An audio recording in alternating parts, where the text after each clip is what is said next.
The Indiana cornfield stretched endlessly under the summer sun of June 1986, its neat rows of green stalks swaying gently in the humid breeze. Farmer Dennis Holford guided his plow through the familiar patterns he had traced for decades, the mechanical rhythm of cultivation as predictable as sunrise.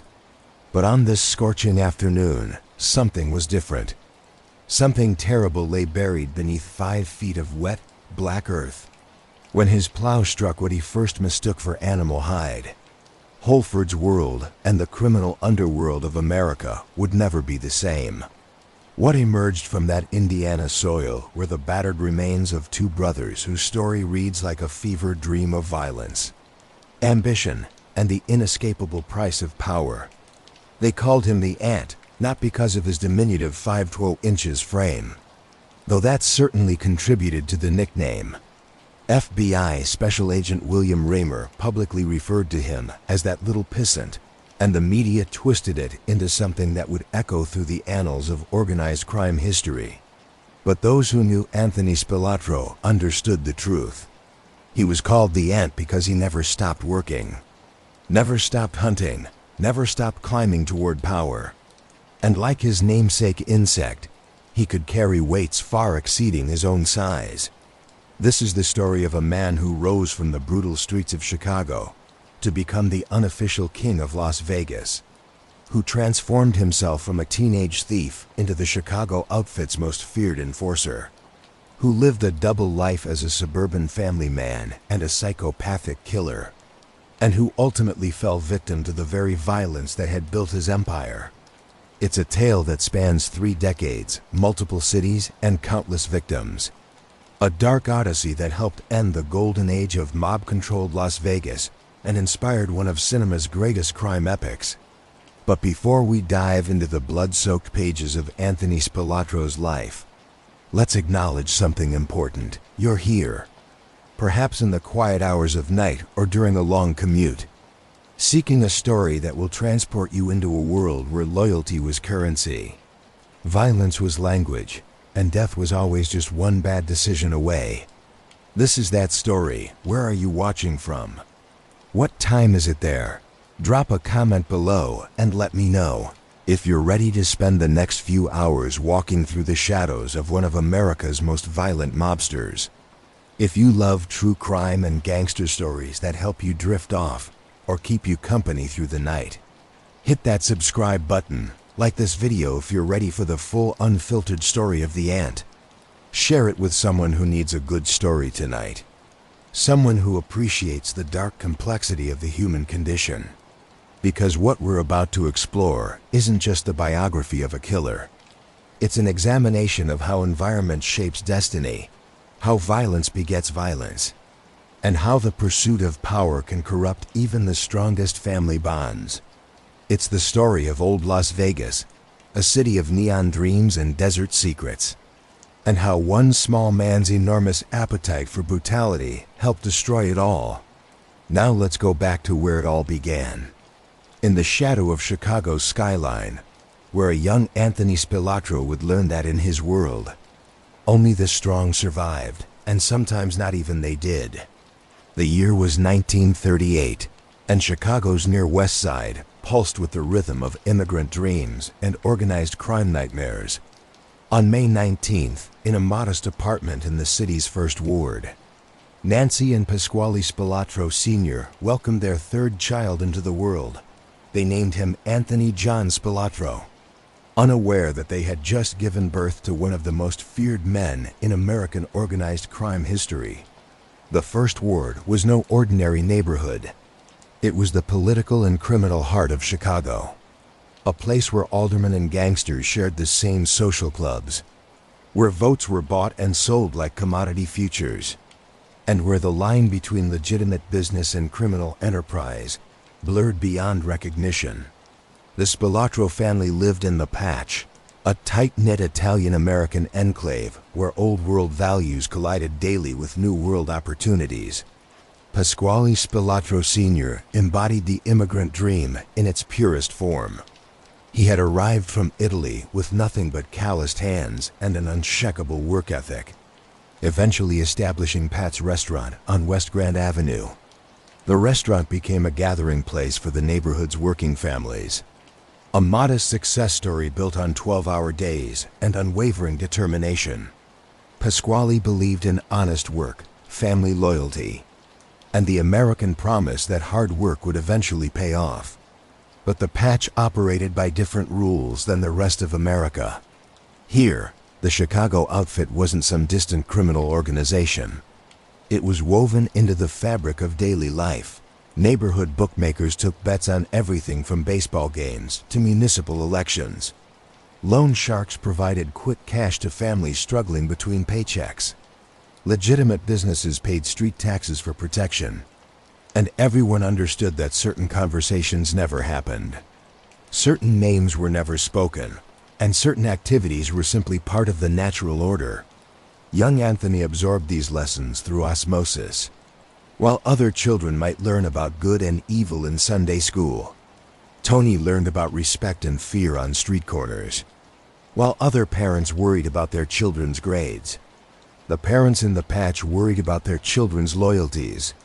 And while other neighborhoods taught children to trust the police, the Patch taught them that law enforcement was just another gang with different uniforms. The Spilotro household tried to maintain traditional Italian-American values. Family dinners were sacred. Church attendance was mandatory. Respect for elders was non-negotiable. But even as Nancy Spilotro insisted on these civilized rituals, the streets outside taught her children that civilization was just a thin veneer over much more primal laws. Anthony was small for his age, but what he lacked in size, he more than compensated for in intensity, even as a child. There was something unsettling about his presence, a watchfulness, a coiled energy that suggested violence was always just beneath the surface. His teachers would later remember him as intelligent but troubled, curious but cruel. Classmates learned quickly not to cross him, not because of his physical strength, but because of his willingness to escalate any conflict beyond reasonable bounds. The transformation from Anthony the child to Tony the criminal began in his early teens. While most teenagers were worried about homework and dating, Tony was learning a different curriculum on the streets of the Patch. He started small, shoplifting from neighborhood stores, breaking into parked cars, running numbers for older boys who worked for the outfit's street-level operations. By 14, Tony had assembled his first crew. They called themselves the Prairie Dogs, and their specialty was burglary. But this wasn't random teenage rebellion. It was systematic, organized crime in miniature. Tony would scout potential targets, plan entry strategies, and coordinate the distribution of stolen goods, even at this young age. He displayed an intuitive understanding of criminal organization that would serve him throughout his career. The Prairie Dogs operated with a sophistication that belied their ages. They developed techniques for bypassing alarm systems, created networks for selling stolen merchandise, and established territories that other youth gangs respected. Tony, despite being younger and smaller than most of his crew, quickly emerged as the undisputed leader. It wasn't his physical presence that commanded respect. It was his willingness to do whatever was necessary to maintain control. One incident from this period would later become legendary in Chicago's underworld. A rival gang member, several years older and significantly larger than 15-year-old Tony, made the mistake of challenging his authority in front of other teenagers. Rather than back down or rely on his crew for support, Tony waited until the older boy was alone and ambushed him with a baseball bat. But he didn't just beat his rival. He systematically broke both his arms and legs, then left him in an alley with a message: "Next time, I'll kill you." The beating sent shockwaves through the neighborhood's criminal underworld. Here was a teenager willing to inflict permanent damage over a matter of respect. More importantly, here was someone who understood that reputation was everything in organized crime, and that reputation had to be defended at any cost. By 22, he'd been arrested around a dozen times. By 25, He'd stabbed a guy through the testicles with an ice pick. These statistics barely capture the trajectory of Tony's early criminal career, but they hint at the escalating violence that would define his entire life. Each arrest taught him something new about law enforcement tactics. Each violent incident demonstrated his growing comfort with brutality. But Tony's most important education was yet to come. His reputation for intelligence, loyalty, and violence had caught the attention of older, more established criminals. And in 1957, at the age of 19, he would meet the man who would transform him from a neighborhood tough into one of organized crime's most feared enforcers. That man was Samuel "Mad Sam" DeStefano, and their partnership would unleash a level of systematic brutality that would shock even Chicago's violence-hardened criminal underworld. Samuel "Mad Sam" DeStefano was a legend in Chicago's organized crime circles, but not the kind of legend anyone wanted to be. While other outfit members commanded respect through calculated violence, DeStefano inspired terror through unpredictable sadism. DeStefano is believed to have committed at least dozens of murders. But it wasn't the quantity of his kills that made him infamous. It was the creativity of his methods and his apparent joy in inflicting suffering. DeStefano operated one of the outfit's most lucrative juice loan operations, lending money to desperate gamblers, struggling business owners, and anyone else willing to pay the outfit's exorbitant interest rates. But where other loan sharks were content to collect payments and break the occasional kneecap, DeStefano turned debt collection into performance art. He maintained a soundproof basement workshop where he would take delinquent borrowers to discuss their payment plans. Few emerged unchanged, some never emerged at all. When DeStefano first encountered young Tony Spilotro, he recognized a kindred spirit. Here was someone small enough to be underestimated, intelligent enough to learn complex lessons, and apparently amoral enough to participate in activities that would traumatize most people. Most importantly, Tony showed genuine enthusiasm for violence, not the reluctant brutality of someone who used force as a necessary tool, but the eager anticipation of someone who genuinely enjoyed causing pain. Spilotro's willingness to take apart another human being came in handy. DeStefano had little patience with late payers, and he found in Tony the perfect instrument for his increasingly creative collection methods. Under DeStefano's tutelage, Tony learned skills that would serve him throughout his criminal career. How to inflict maximum pain without causing immediate death. How to use psychological torture to break someone's will. How to make an example of one person that would terrify dozens of others. The education was comprehensive and horrifying. DeStefano taught Tony that violence should never be random. It should always serve a purpose, send a message, or advance a strategic objective. He showed him how to use everyday objects as instruments of torture. Ice picks, electrical devices, kitchen utensils. Tools that could cause excruciating pain without leaving obvious evidence. Most importantly, he taught Tony that reputation was everything in organized crime, and that a carefully cultivated reputation for extreme violence could often eliminate the need for actual violence. But perhaps DeStefano's most important lesson was about the economics of fear. A loan shark who was known for reasonable collection methods might have to chase dozens of late payments every month. A loan shark who is known for extreme brutality might never have a single late payment, because everyone had heard what happened to people who tested his patience in this twisted logic. Extraordinary violence wasn't just acceptable, it was good business. Tony proved to be an exceptionally gifted student. He absorbed not only the technical aspects of intimidation and torture, but also the psychological principles underlying them. He learned to read people's fears, to identify their pressure points, to customize his approach based on what would be most effective with each individual victim. Some people were motivated by threats to their own safety. Others responded better to threats against their families. Still others required actual demonstrations of violence before they understood the seriousness of their situation. The partnership between DeStefano and Spilotro produced some of the most notorious incidents in Chicago outfit history. They perfected techniques for extracting information from reluctant witnesses, for convincing business owners to accept outfit protection, and for eliminating problems that couldn't be solved through negotiation. Their reputation grew throughout the city's underworld, and their services became increasingly sought after by outfit leadership. One case that would later feature prominently in federal investigations involved the systematic torture of a gambler who owed DeStefano $50,000. Rather than simply killing the man or accepting partial payment, DeStefano and Tony turned the collection into a weeks-long ordeal that served as both punishment and advertisement. They held the gambler in DeStefano's basement, subjecting him to daily sessions of psychological and physical torture. While word of his situation spread throughout Chicago's gambling community, the sessions were carefully orchestrated to maximize both suffering and publicity.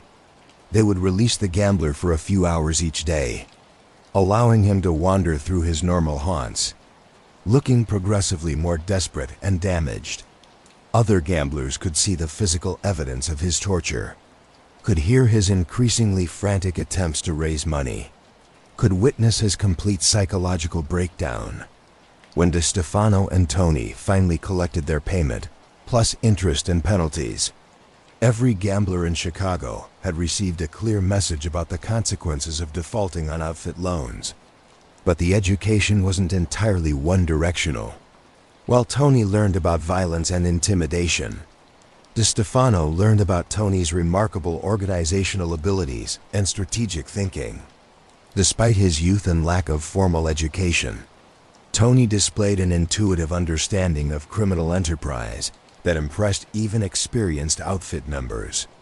He could plan complex operations, coordinate multiple participants, and anticipate law enforcement responses with remarkable accuracy. This combination of strategic intelligence and tactical brutality made Tony invaluable to DeStefano's operation. Soon he wasn't just participating in collection visits. He was planning them. He wasn't just following orders. He was suggesting improvements to existing methods. And he wasn't just learning about violence. He was innovating new techniques that would become standard practices throughout the outfit's operations. The relationship between mentor and student was complicated by DeStefano's increasingly erratic behavior. Mad Sam wasn't just cruel, he was genuinely unstable, subject to violent mood swings and paranoid episodes. It made him unpredictable even to his closest associates.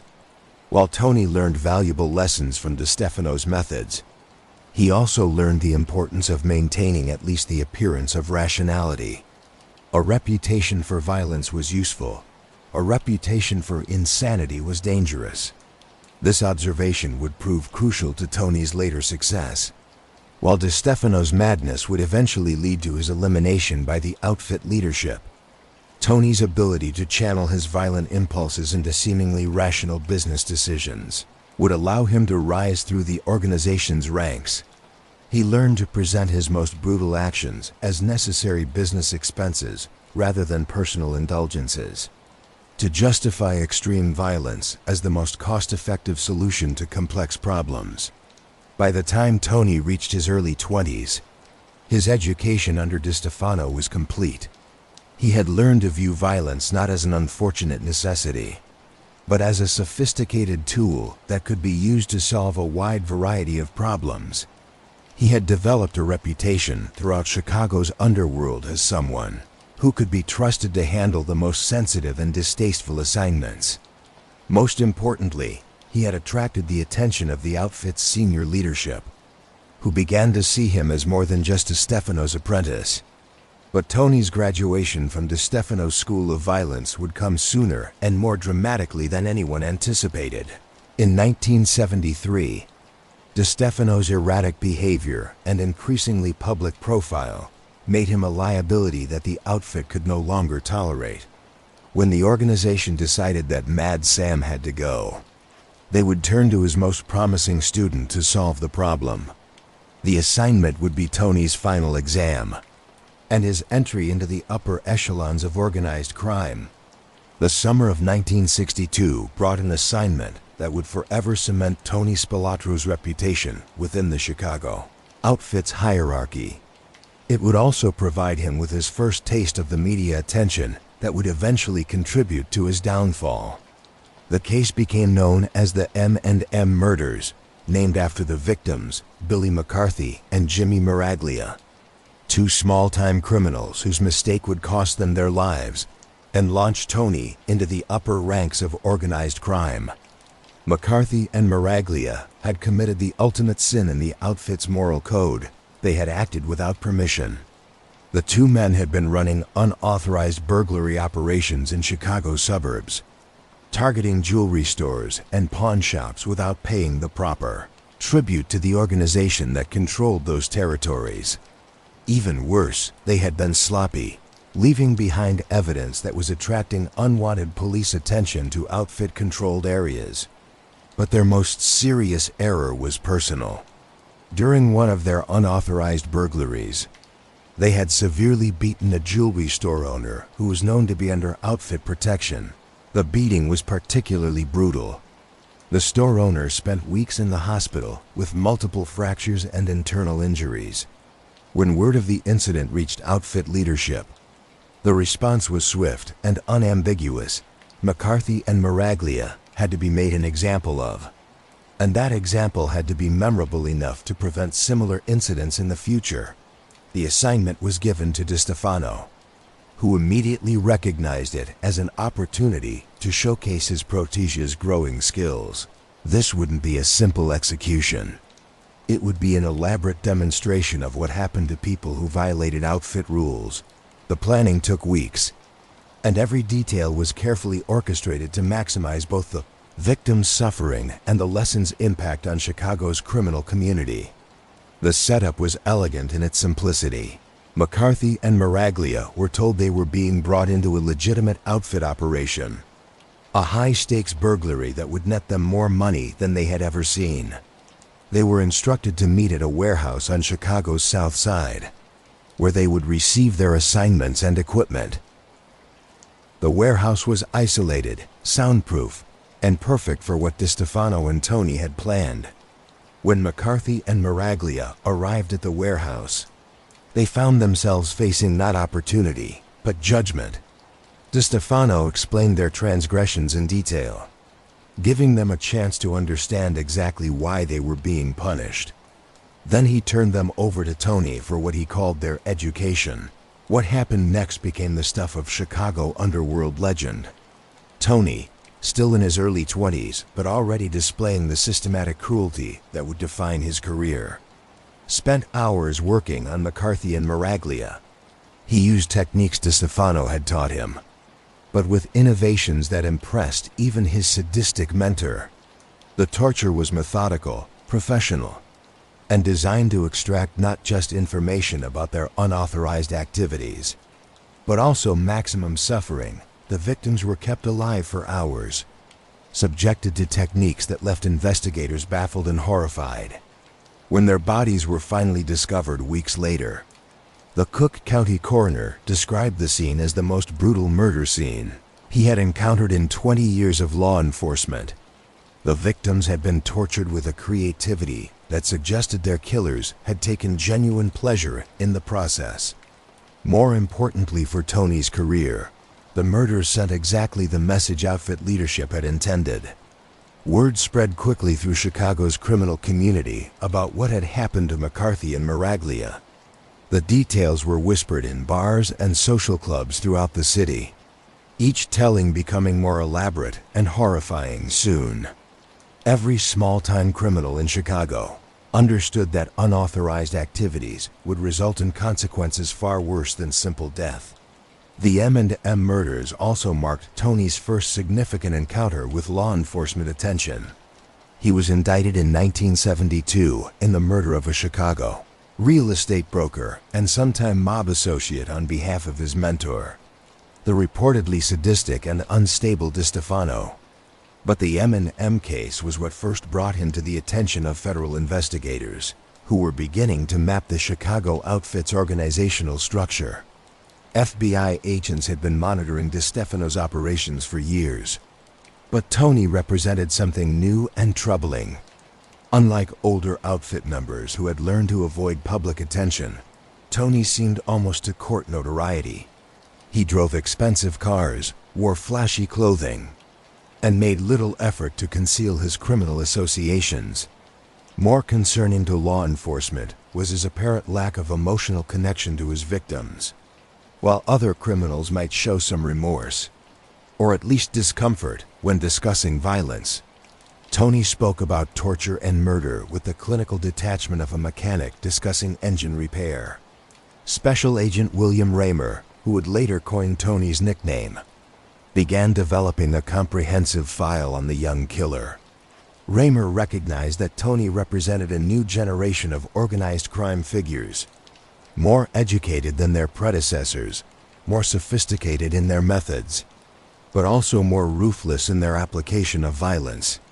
FBI Special Agent William Raymer publicly referred to him as that little pissant, but privately, Raymer understood that Tony was far more dangerous than his size suggested. The media attention surrounding the M&M murders also taught Tony important lessons about publicity and its potential consequences. While the fear his reputation generated was useful for business purposes, the police attention it attracted created complications that had to be managed carefully. He began developing techniques for insulating himself from criminal charges, using intermediaries for sensitive communications, creating plausible alibis for his whereabouts during criminal activities, and cultivating relationships with corrupt officials who could provide advance warning of law enforcement operations.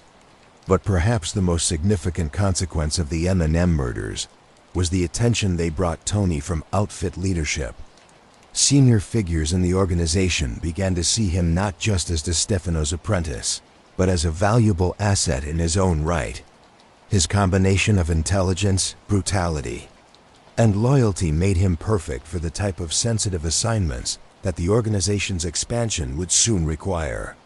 The Chicago outfit was entering a period of unprecedented growth and sophistication.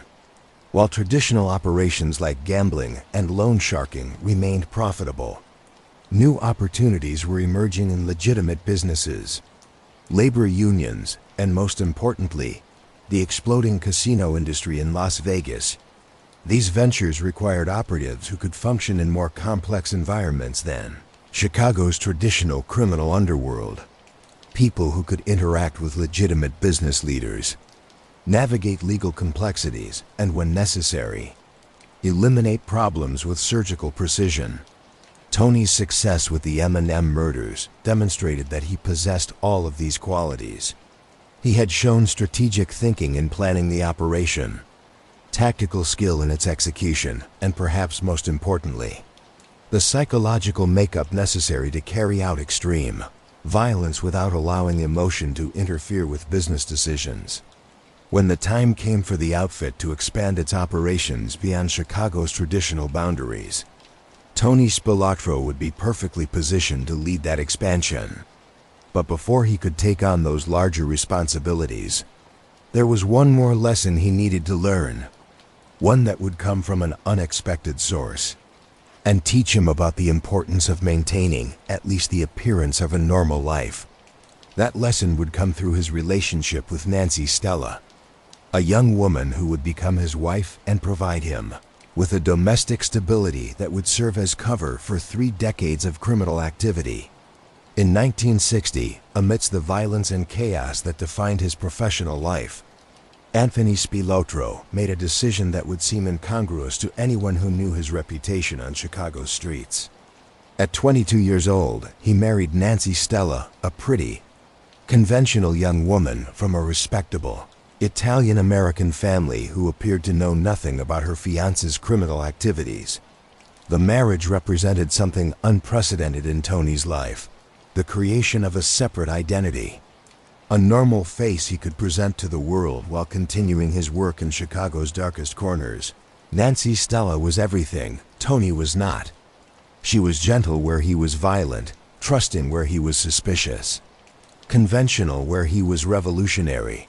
She had grown up in a middle-class family that valued education, legitimate achievement, and social respectability. Her parents owned a small but successful business, attended church regularly, and had built their lives around the assumption that hard work and moral behavior would eventually be rewarded. When Nancy met Tony, she saw a young man who was charming, attentive, and ambitious, qualities that seemed to promise a stable, prosperous future. The courtship was carefully orchestrated by Tony to present exactly the image Nancy and her family wanted to see. He told them he was involved in legitimate business ventures, real estate, restaurant investments, import-export operations. He dressed conservatively when visiting her family, spoke respectfully to her parents, and demonstrated the kind of old-world courtesy that impressed traditional Italian-American families. Most importantly, he never allowed Nancy to witness any aspect of his criminal activities. This ability to compartmentalize his life would become one of Tony's most valuable skills throughout his career. While other criminals struggled to maintain normal relationships because of their involvement in illegal activities, Tony developed an almost supernatural ability to shift between his criminal and domestic personas. With Nancy, he could be the attentive husband and devoted father. With DiStefano, he could be the methodical torturer and efficient killer. The two identities seemed to exist in completely separate psychological spaces, with no apparent connection or conflict between them. The wedding was a lavish affair that demonstrated Tony's growing prosperity and his understanding of how public displays could serve strategic purposes. He invited prominent figures from Chicago's legitimate business community alongside carefully selected members of the outfit's hierarchy. The guest list was designed to suggest that Tony moved comfortably in both worlds, that he was someone who could bridge the gap between legitimate and illegitimate enterprises. For Nancy and her family, the expensive celebration was evidence of Tony's success and promising future. For Tony's criminal associates, it was a demonstration of his ability to maintain the kind of respectable front that would become increasingly valuable as the outfit expanded its operations. The early years of the marriage were marked by Tony's careful construction of a double life that would serve him for decades. He and Nancy moved into a modest but comfortable home in a respectable neighborhood, where Tony cultivated relationships with legitimate neighbors and local business owners. He joined community organizations, attended social functions, and presented himself as a successful young entrepreneur with interests in various legitimate businesses. To support this facade, Tony actually did invest in several legitimate enterprises during this period. He became involved in restaurant operations, real estate developments, and import businesses that generated actual profits and provided legal sources of income that could explain his growing wealth. These businesses also served as money laundering operations that allowed him to convert the proceeds from his illegal activities into apparently legitimate assets. Nancy, meanwhile, embraced her role as the perfect mob wife. Though she would have rejected that characterization vehemently, she focused on creating a warm, stable home environment, developing relationships within their community, and eventually raising their son, Vincent. She appeared genuinely unaware of Tony's criminal activities, or at least, she maintained that appearance with remarkable consistency throughout their marriage. The birth of Vincent Spilotro in 1966 added another dimension to Tony's double life. Fatherhood seemed to activate a genuinely tender aspect of his personality that few people ever witnessed. Despite his growing reputation for extreme violence in Chicago's underworld, Tony was reportedly a devoted and attentive father who spent hours playing with his son, helping with homework and attending school functions. Neighbors and family friends would later describe him as one of the most devoted fathers they had ever known. This domestic happiness provided Tony with both psychological stability and strategic advantage. The stable family life gave him a refuge from the constant stress and paranoia that characterized his criminal activities. When the pressure of his illegal enterprises became overwhelming, he could retreat into his role as husband and father, finding temporary peace in the simple pleasures of family life.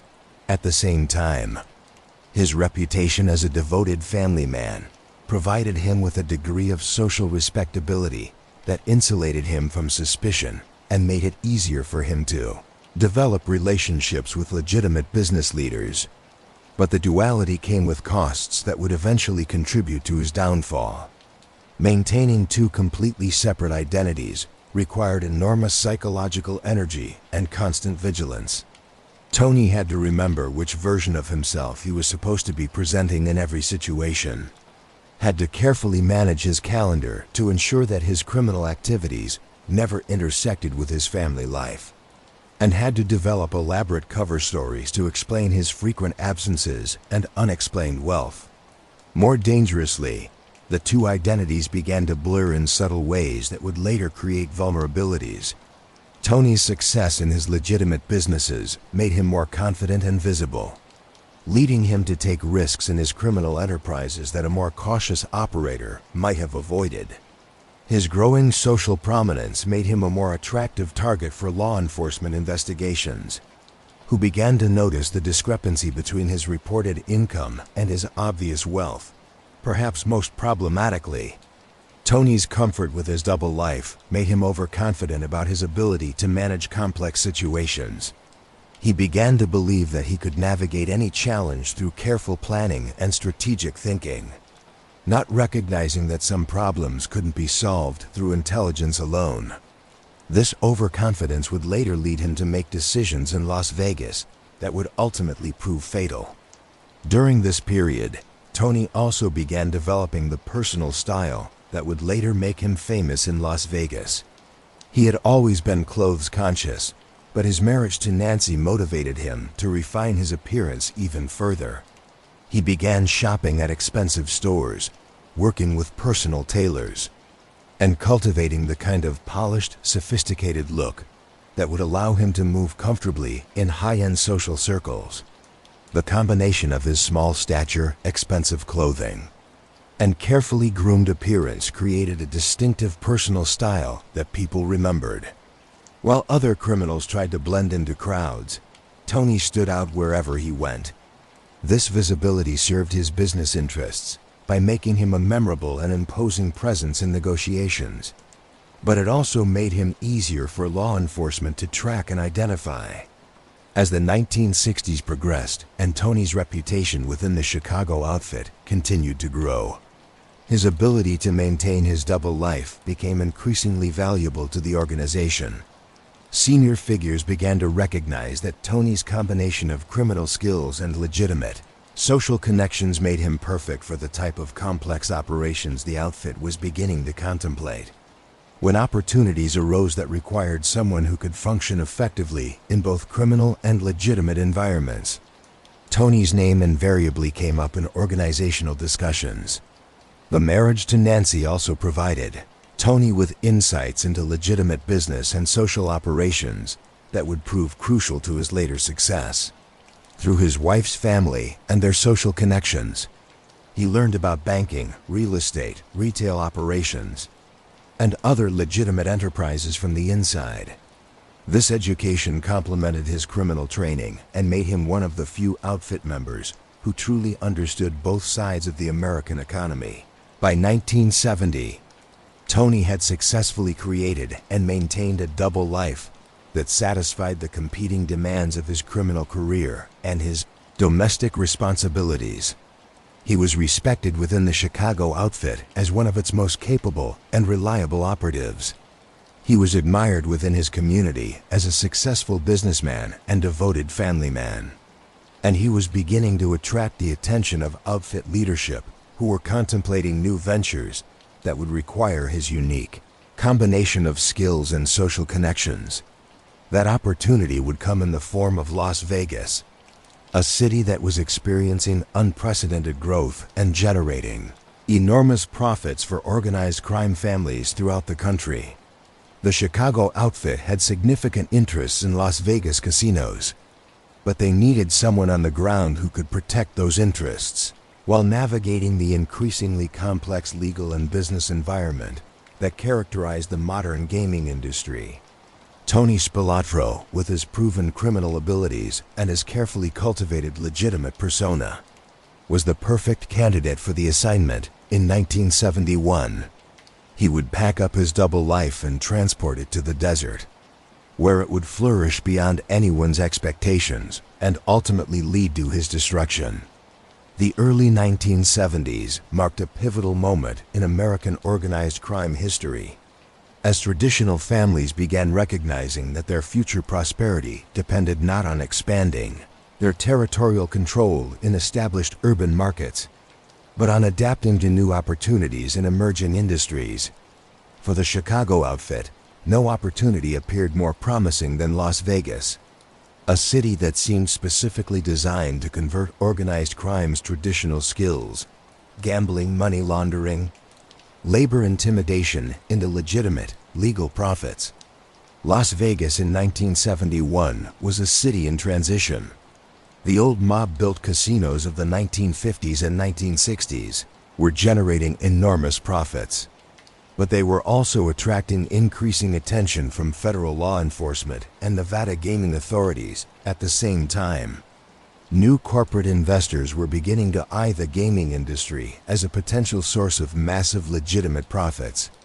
The outfit leadership recognized that their window of opportunity for maximizing their Las Vegas investments was closing, and that they needed someone on the ground who could protect their interests during this critical transition period. The Chicago outfit's Las Vegas operations were vast and sophisticated, generating millions of dollars annually through various interconnected schemes. The centerpiece was the systematic skimming of casino revenues before they could be reported to gaming authorities or taxed by state and federal agencies. This required a complex network of corrupt employees, carefully designed accounting procedures, and sophisticated money laundering operations that could convert stolen cash into apparently legitimate assets. The skimming operation worked through a network of trusted employees planted in key positions throughout several Las Vegas casinos. Casino cashiers would systematically underreport the amounts of money passing through their windows. Slot machine technicians would manipulate machines to reduce the amounts reported as player winnings. Accounting clerks would create false records showing lower revenues than actually generated. All of these small discrepancies would add up to millions of dollars that never appeared in official casino records. The stolen money would then be transported back to Chicago through a sophisticated courier system that involved everything from hidden compartments in tour buses to cash shipments concealed in legitimate business transactions. Once in Chicago, the money would be distributed among various outfit families and invested in both criminal enterprises and legitimate businesses that could provide long-term returns.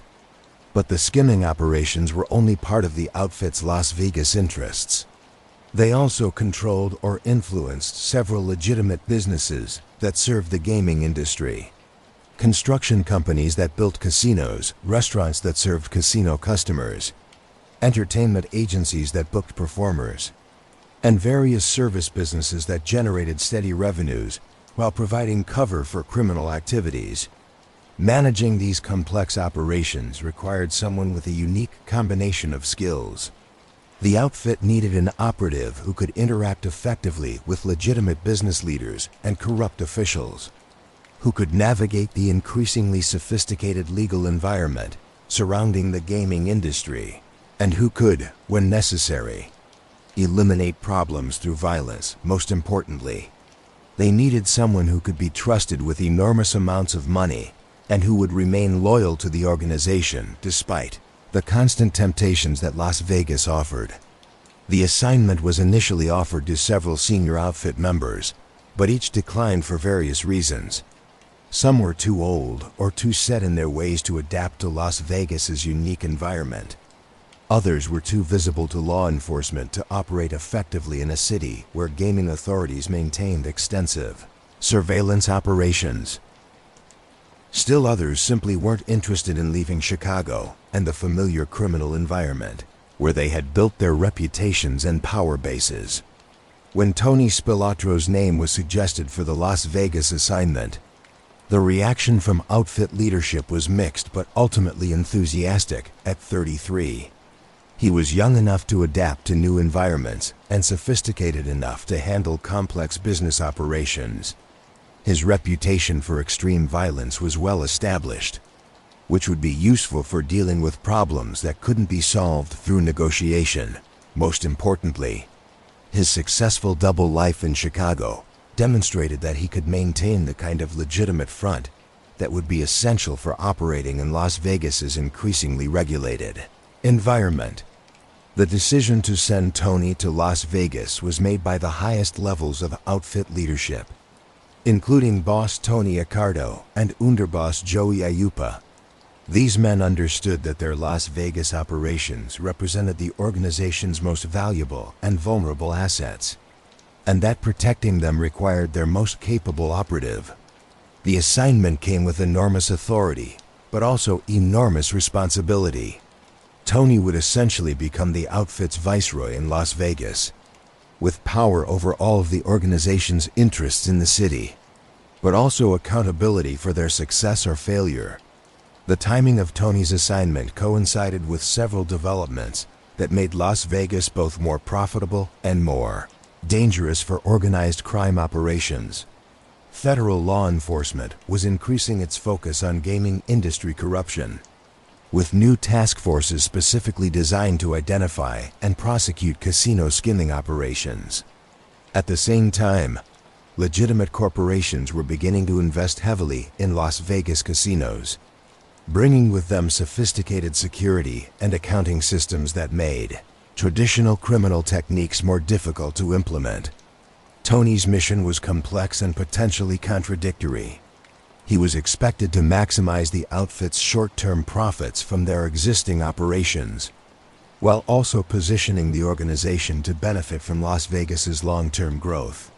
This meant maintaining and expanding the skimming operations that generated immediate cash, while also developing legitimate business interests that could provide sustainable income for decades. He was supposed to eliminate law enforcement pressure through intimidation and corruption, while also avoiding the kind of high-profile violence that would attract even more attention from federal investigators. Most challenging of all, Tony was expected to accomplish these objectives while maintaining the kind of low profile that had always been essential to organized crime success.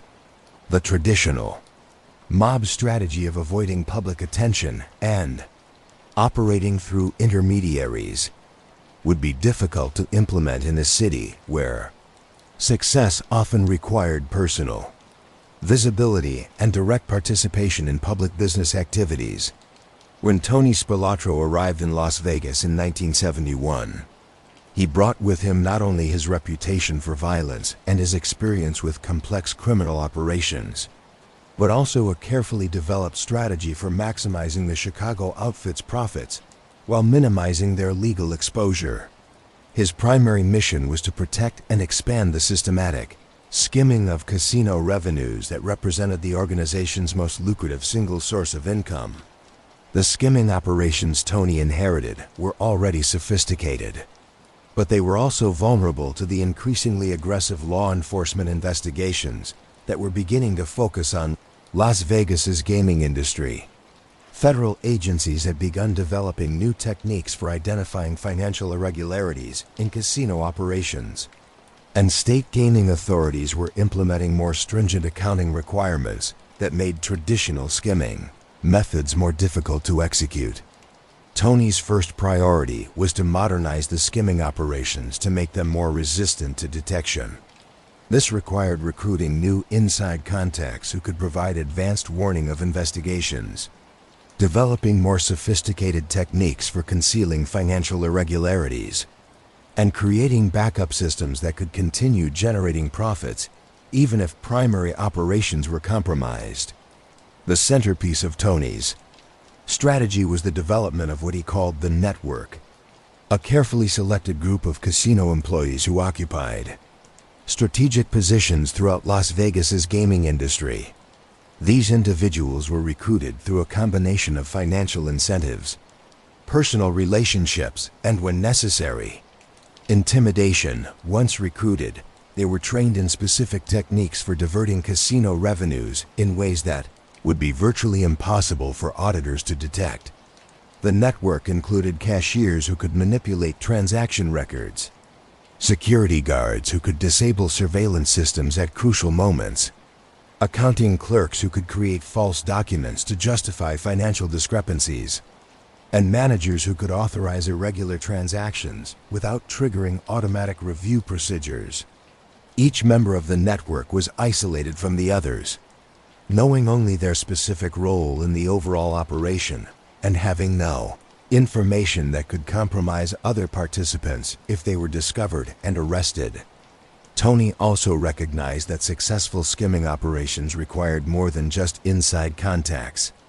They required sophisticated money laundering systems that could convert stolen cash into legitimate assets. Working with financial experts in both Las Vegas and Chicago, he developed a complex network of front companies, offshore accounts, and investment vehicles that could process millions of dollars in stolen casino revenues while creating paper trails that appeared to document legitimate business transactions. The money laundering operations were particularly sophisticated, involving multiple layers of transactions that made it virtually impossible for investigators to trace stolen funds back to their original sources. Stolen casino cash would be used to purchase valuable assets like real estate or precious metals, which would then be sold to legitimate buyers for checks that could be deposited in legitimate bank accounts. The proceeds would then be invested in legitimate businesses that generated actual profits, creating a continuous cycle that converted criminal proceeds into legal assets. Tony understood that even the most sophisticated skimming operations would eventually attract law enforcement attention, and that long-term success required developing relationships with corrupt officials who could provide protection from investigation and prosecution. He began systematically cultivating contacts within local police departments, state gaming authorities, and federal law enforcement agencies, using a combination of bribes, personal favors, and strategic information sharing to build a network of protection around the outfit's Las Vegas operations. The corruption network was carefully structured to minimize risk while maximizing protection, rather than attempting to corrupt high-level officials who would be closely monitored by internal affairs departments. Tony focused on mid-level bureaucrats who had access to important information, but who were not subject to intensive scrutiny. These officials would provide advanced warning of investigations, share intelligence about law enforcement strategies, and when possible, influence the direction and scope of criminal cases. Tony's protection of the skimming operations also required him to manage a complex web of relationships with other organized crime families who had interests in Las Vegas. The city's casinos were controlled by various combinations of Chicago, New York, Kansas City, and other mob families, each with their own skimming operations and territorial claims. Tony had to negotiate agreements that prevented conflicts between competing families, while ensuring that Chicago's interests were protected and expanded. This diplomatic aspect of Tony's mission required skills that went far beyond his reputation for violence. He had to understand the political dynamics between different crime families, negotiate complex profit-sharing agreements, and resolve disputes that could potentially lead to costly and attention-attracting conflicts.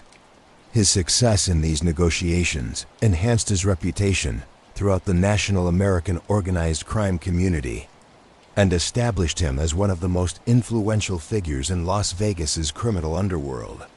The results of Tony's efforts were impressive by any measure. Within 2 years of his arrival in Las Vegas, the Chicago outfit's skimming operations were generating unprecedented profits while maintaining a remarkably low profile. Casino revenues being diverted to Chicago increased by more than 50%, while law enforcement investigations that might have threatened those operations were consistently misdirected or terminated before they could produce actionable intelligence. But Tony's success in protecting the skimming operations came with costs that would eventually contribute to his downfall. His effectiveness in managing complex criminal enterprises led outfit leadership to assign him additional responsibilities that increased his visibility and exposure to law enforcement attention.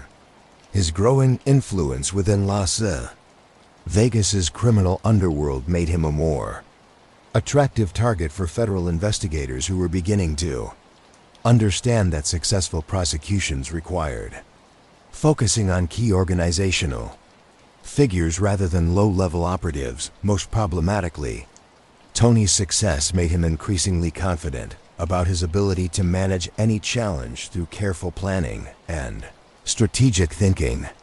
This confidence would later lead him to take risks and make decisions that a more cautious operator might have avoided, ultimately contributing to the chain of events that would lead to his destruction. Tony Spilotro understood that successful organized crime operations required more than just strategic vision and personal charisma. They required reliable, skilled operatives who could execute complex plans under pressure while maintaining absolute loyalty to the organization. As he established his presence in Las Vegas, one of his first priorities was assembling a crew of trusted associates who could help him manage the various criminal enterprises that would fall under his control. The foundation of Tony's Las Vegas crew was built around relationships he had developed during his years in Chicago. Rather than recruiting local criminals who might have divided loyalties or unknown reliability, Tony brought in associates from his hometown who had already proven themselves in previous operations. This strategy ensured that his crew would be bound together by personal relationships, shared experiences, and mutual dependence that would make betrayal less likely and cooperation more natural. The most important member of Tony's crew was Frank Colota, a career criminal whose relationship with Tony dated back to their teenage years in Chicago. Colota had grown up in the same neighborhood as Tony, had participated in many of the same early criminal activities, and had developed a reputation for intelligence, reliability, and absolute loyalty to his associates. When Tony extended an invitation to join his Las Vegas operations, Colota immediately recognized the opportunity to participate in criminal enterprises that were far more sophisticated and lucrative than anything available in Chicago. Colota brought to Tony's crew a unique combination of skills that would prove essential to their Las Vegas operations. He was an expert burglar with decades of experience in planning and executing complex theft operations. He understood surveillance techniques, alarm systems, and security procedures well enough to overcome even sophisticated protective measures. Most importantly, he was a natural organizer who could coordinate multiple participants in complex operations, while maintaining the kind of discipline and security that prevented law enforcement infiltration. The partnership between Tony and Colota was based on mutual respect and complementary skills. While Tony provided strategic vision and organizational authority, Colota handled tactical planning and operational execution. While Tony focused on building relationships with corrupt officials and legitimate business leaders, Colota managed the day-to-day activities of their various criminal enterprises. The division of responsibilities allowed both men to focus on their areas of expertise while creating redundancy that protected their operations from disruption if either was arrested or eliminated. Under Colota's direction, Tony's crew developed into one of the most sophisticated criminal organizations operating in Las Vegas. They established systematic procedures for planning and executing burglary operations, created secure communication systems that prevented law enforcement monitoring, and developed techniques for laundering stolen property that minimized their exposure to criminal charges. Most importantly, they maintained the kind of professional discipline that allowed them to operate for years without significant law enforcement interference. The crew's specialty became high-end burglary operations that targeted wealthy Las Vegas residents and visiting tourists. These operations were carefully planned and expertly executed, generating substantial profits while creating minimal risk of identification or arrest. The crew would spend weeks studying potential targets, learning their schedules and security procedures, identifying the most valuable and portable property, and planning entry and escape routes that minimize their exposure to witnesses or surveillance systems. The burglary operations also served strategic purposes beyond their immediate financial benefits. They provided Tony's crew with detailed intelligence about Las Vegas's wealthy residents, including information about their business activities, personal relationships, and potential vulnerabilities that could be exploited for other criminal purposes.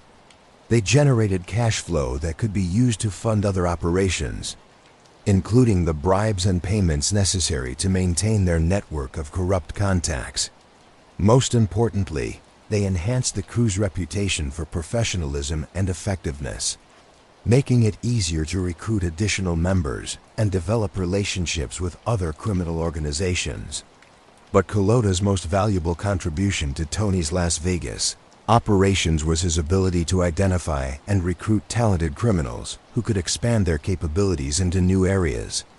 He had an instinct for recognizing individuals who possessed the combination of skills, ambition, and reliability necessary for sophisticated criminal enterprises.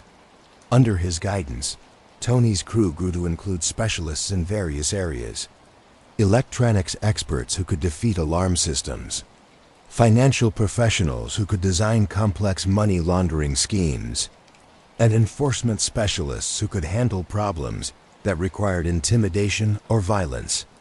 One of Culotta's most important recruits was Herbert "Fat Herbie" Blitzstein, a loan shark and bookmaker who brought to Tony's operations extensive knowledge of Las Vegas's gambling industry and important relationships with corrupt casino employees.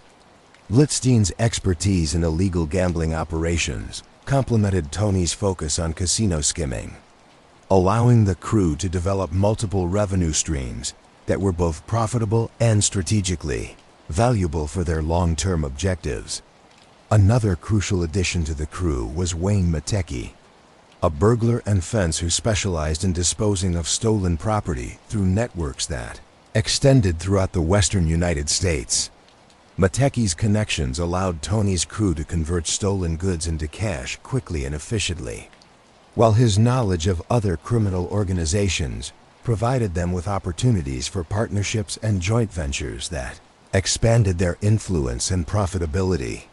The crew also included several enforcement specialists whose primary responsibility was handling problems that required intimidation or violence.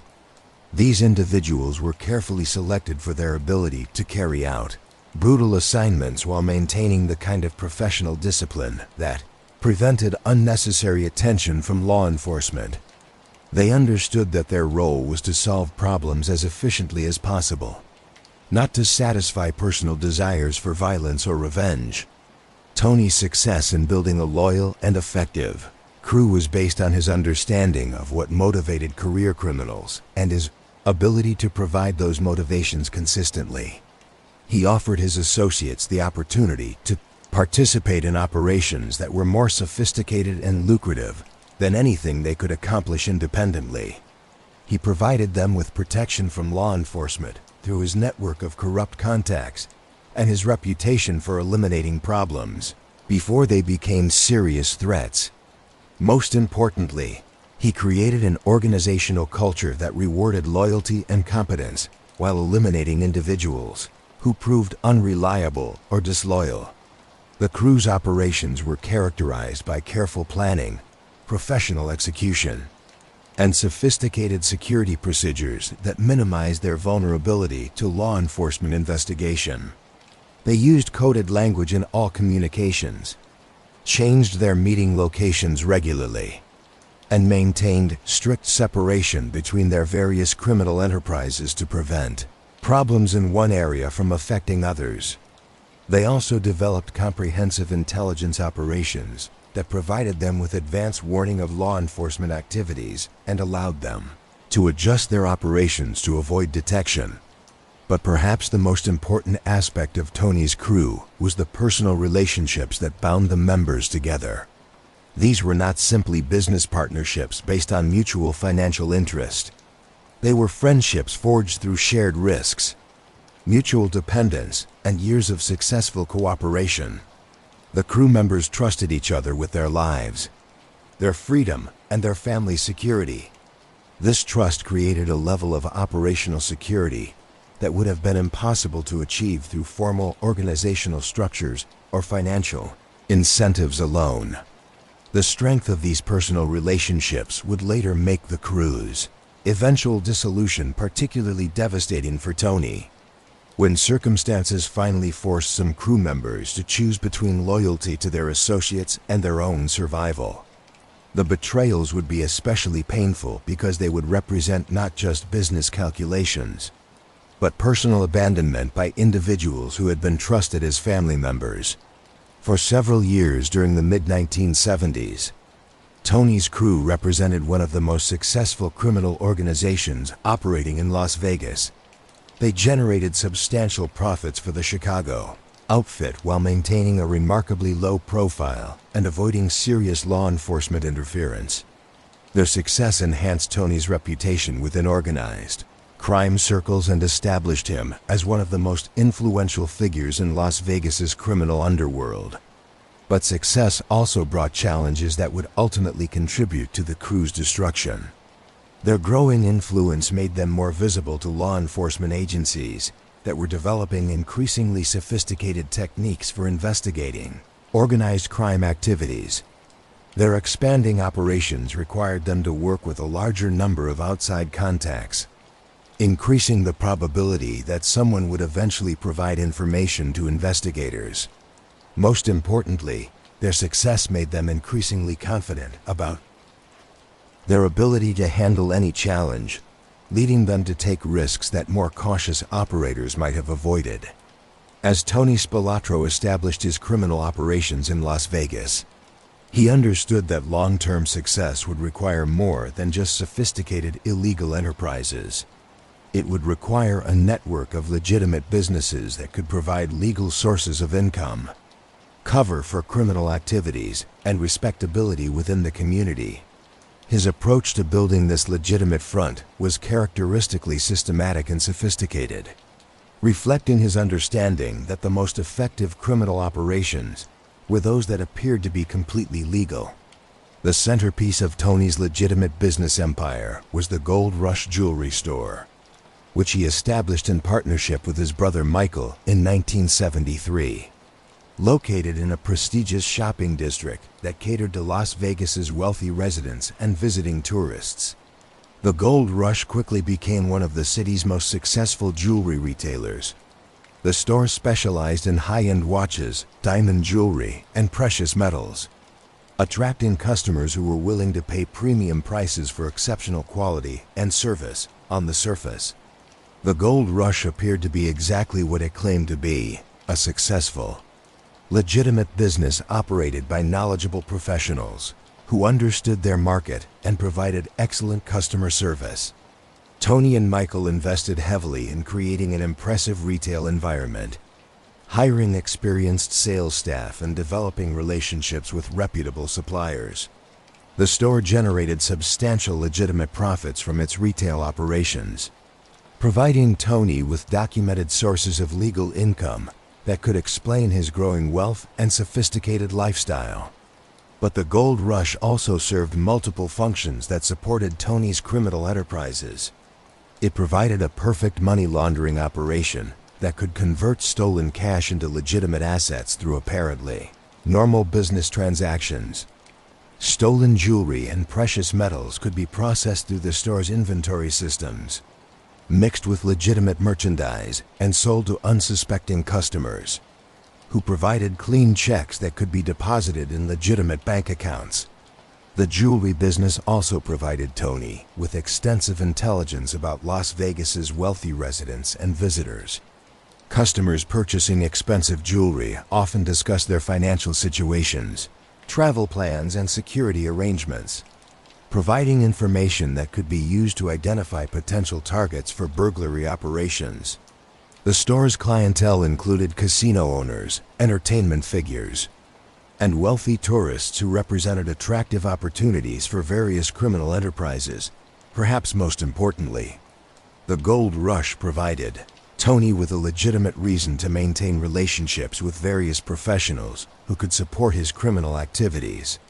The jewelry business required him to work with appraisers who could evaluate stolen merchandise, security specialists who could assess protective systems, and financial professionals who could design complex transaction structures. These relationships provided him with access to expertise and services that would have been difficult to obtain through purely criminal contacts. The success of the gold rush encouraged Tony to expand his legitimate business activities into other areas that could provide additional benefits for his criminal operations. He invested in several restaurants that served both as profitable businesses and as meeting places where he could conduct sensitive discussions without attracting law enforcement attention. The restaurants also provided employment opportunities for associates who needed legitimate sources of income to support their cover identities. Tony's restaurant investments were particularly strategic because they allowed him to participate in Las Vegas's hospitality industry while developing relationships with casino executives, entertainment figures, and other influential individuals who frequented his establishments. These relationships provided him with intelligence about casino security procedures, personnel changes, and business practices that were valuable for his skimming operations and other criminal enterprises. Another important component of Tony's legitimate business empire was his involvement in real estate development and investment. Working through various partnerships and front companies, he acquired interests in several properties throughout Las Vegas, including residential developments, commercial buildings, and vacant land that was positioned for future growth. These investments provided him with opportunities to launder substantial amounts of criminal proceeds while building long-term wealth that would support his family even if his criminal activities were disrupted. The real estate investments also provided Tony with additional cover for his criminal activities.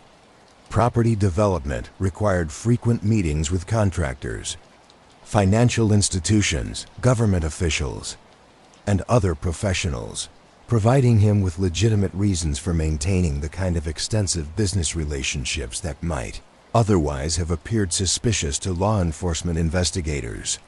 Tony's approach to managing his legitimate businesses reflected his understanding that they needed to be genuinely successful in order to provide effective cover for his criminal activities.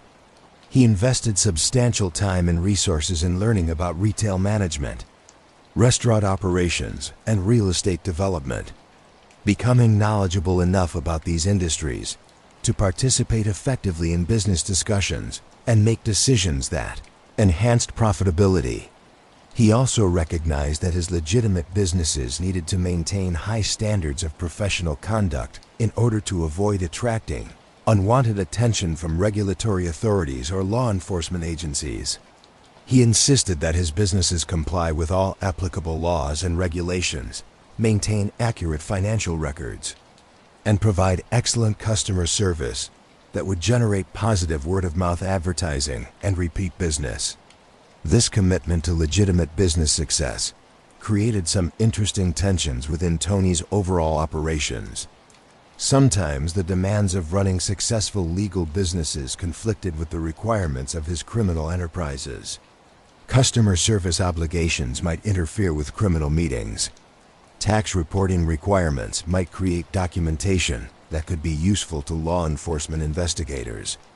Employee management issues might require him to make decisions that affected his ability to use the businesses as fronts for illegal activities. Tony generally resolved these conflicts in favor of maintaining the legitimacy and profitability of his legal businesses, understanding that their long-term value as cover operations depended on their genuine success as commercial enterprises. This approach required him to compartmentalize his activities even more carefully than he had in Chicago, ensuring that his criminal and legitimate activities never intersected in ways that could compromise either operation. The success of Tony's legitimate businesses also provided him with social respectability. that enhanced his ability to operate in Las Vegas's increasingly sophisticated business environment. As a successful entrepreneur who employed dozens of people and contributed to the local economy, he was welcomed at social functions, business meetings, and community events where he could develop relationships with influential individuals who might be useful for his criminal operations. But perhaps the most important benefit of Tony's legitimate business empire was the sense of security it provided for his family. Nancy and Vincent could enjoy the lifestyle that Tony's success had made possible without being constantly reminded of the illegal activities that funded that lifestyle. The legitimate businesses provided them with socially acceptable explanations for their wealth and status, allowing them to participate fully in Las Vegas's social and cultural life. By the mid-1970s, Tony had successfully created a complex network of legitimate businesses that supported his criminal operations while providing substantial legal income and social respectability. The Gold Rush Jewelry Store had become one of Las Vegas's most successful retailers. His restaurant investments were generating steady profits while providing valuable intelligence and meeting opportunities. His real estate holdings were appreciating rapidly as Las Vegas continued to grow and develop. But this success also created new vulnerabilities that would eventually contribute to Tony's downfall. The legitimate businesses required him to maintain extensive documentation that could potentially be used by law enforcement investigators to trace his activities and financial transactions. His growing social prominence made him more visible to federal agents who were beginning to focus on organized crime figures who attempted to blend criminal and legitimate activities. Most dangerously, the success of his legitimate businesses may have made Tony overconfident about his ability to manage complex situations through careful planning and strategic thinking. The skills that had made him successful in business: attention to detail, long-term planning, relationship management were certainly valuable for criminal operations, but they could not eliminate the fundamental risks that came with participation in organized crime activities. By 1975, Tony Spilotro had established himself as the undisputed leader of organized crime activities in Las Vegas, with influence that extended far beyond the traditional boundaries of Chicago outfit operations. His success in protecting and expanding the casino skimming operations had impressed outfit leadership and earned him increasing autonomy in managing their Nevada interests. But his growing power and visibility also began attracting the kind of law enforcement attention that would ultimately threaten everything he had built. Tony's expanding influence was evident in multiple areas of Las Vegas's criminal underworld. He had successfully negotiated agreements with other organized crime families that gave the Chicago outfit primary control over several major casinos while recognizing the territorial claims of competing organizations. These agreements required sophisticated diplomatic skills and created a complex web of mutual obligations that Tony managed with remarkable effectiveness. The territorial agreements also demonstrated Tony's growing importance within the national organized crime hierarchy. Leaders of New York, Kansas City, and other crime families increasingly viewed him as the Chicago outfit's primary representative in Las Vegas, directing their communications and negotiations through him rather than dealing directly with Chicago leadership. This recognition enhanced Tony's autonomy and authority, while also making him more visible to federal law enforcement agencies that were beginning to map the organizational structures of American organized crime. Tony's influence extended into legitimate business areas as well. Through his network of front companies and strategic partnerships, he had developed significant interests in construction companies, entertainment venues, and service businesses that catered to Las Vegas's gaming industry. These investments provided him with intelligence about casino operations, opportunities to place associates in strategic positions, and additional sources of legitimate income that could explain his growing wealth. But perhaps most importantly, Tony had developed extensive relationships with corrupt officials throughout Nevada's government and law enforcement agencies. These relationships provided him with advanced warning of investigations, opportunities to influence the direction of criminal cases, and protection from prosecution for activities that might otherwise have resulted in serious criminal charges. The corruption network was carefully structured and maintained through a combination of financial incentives, personal favors, and strategic information sharing. Tony understood that corrupt officials needed to believe that their cooperation was providing them with genuine value, not just immediate financial benefit. He provided them with intelligence about competing criminal organizations, advanced warning of federal investigations that might affect their careers, and access to business opportunities that could enhance their legitimate income. This sophisticated approach to corruption created a network of protection that was far more effective than simple bribery arrangements. Officials who received valuable intelligence and business opportunities from Tony became stakeholders in his success rather than simply paid employees. They had incentives to provide him with the best possible information and to take risks on his behalf that they might not have accepted for purely financial considerations. The effectiveness of Tony's protection network was demonstrated repeatedly during the mid-1970s, as several potential law enforcement investigations were redirected or terminated before they could threaten his operations.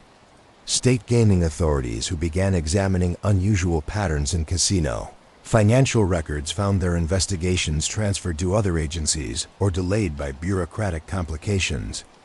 Local police departments that received complaints about Tony's associates discovered that their cases were assigned low priority or transferred to federal agencies that were less interested in pursuing them. But Tony's growing influence also began generating the kind of attention that would ultimately prove dangerous. Federal law enforcement agencies were developing increasingly sophisticated techniques for investigating organized crime activities, and Tony's success made him an attractive target for agents who understood that successful prosecutions required focusing on key organizational figures rather than low-level operatives. FBI Special Agent William Raymer had been monitoring Tony's activities since his Chicago days, and Raymer recognized that Tony's Las Vegas operations represented a significant escalation in both scope and sophistication.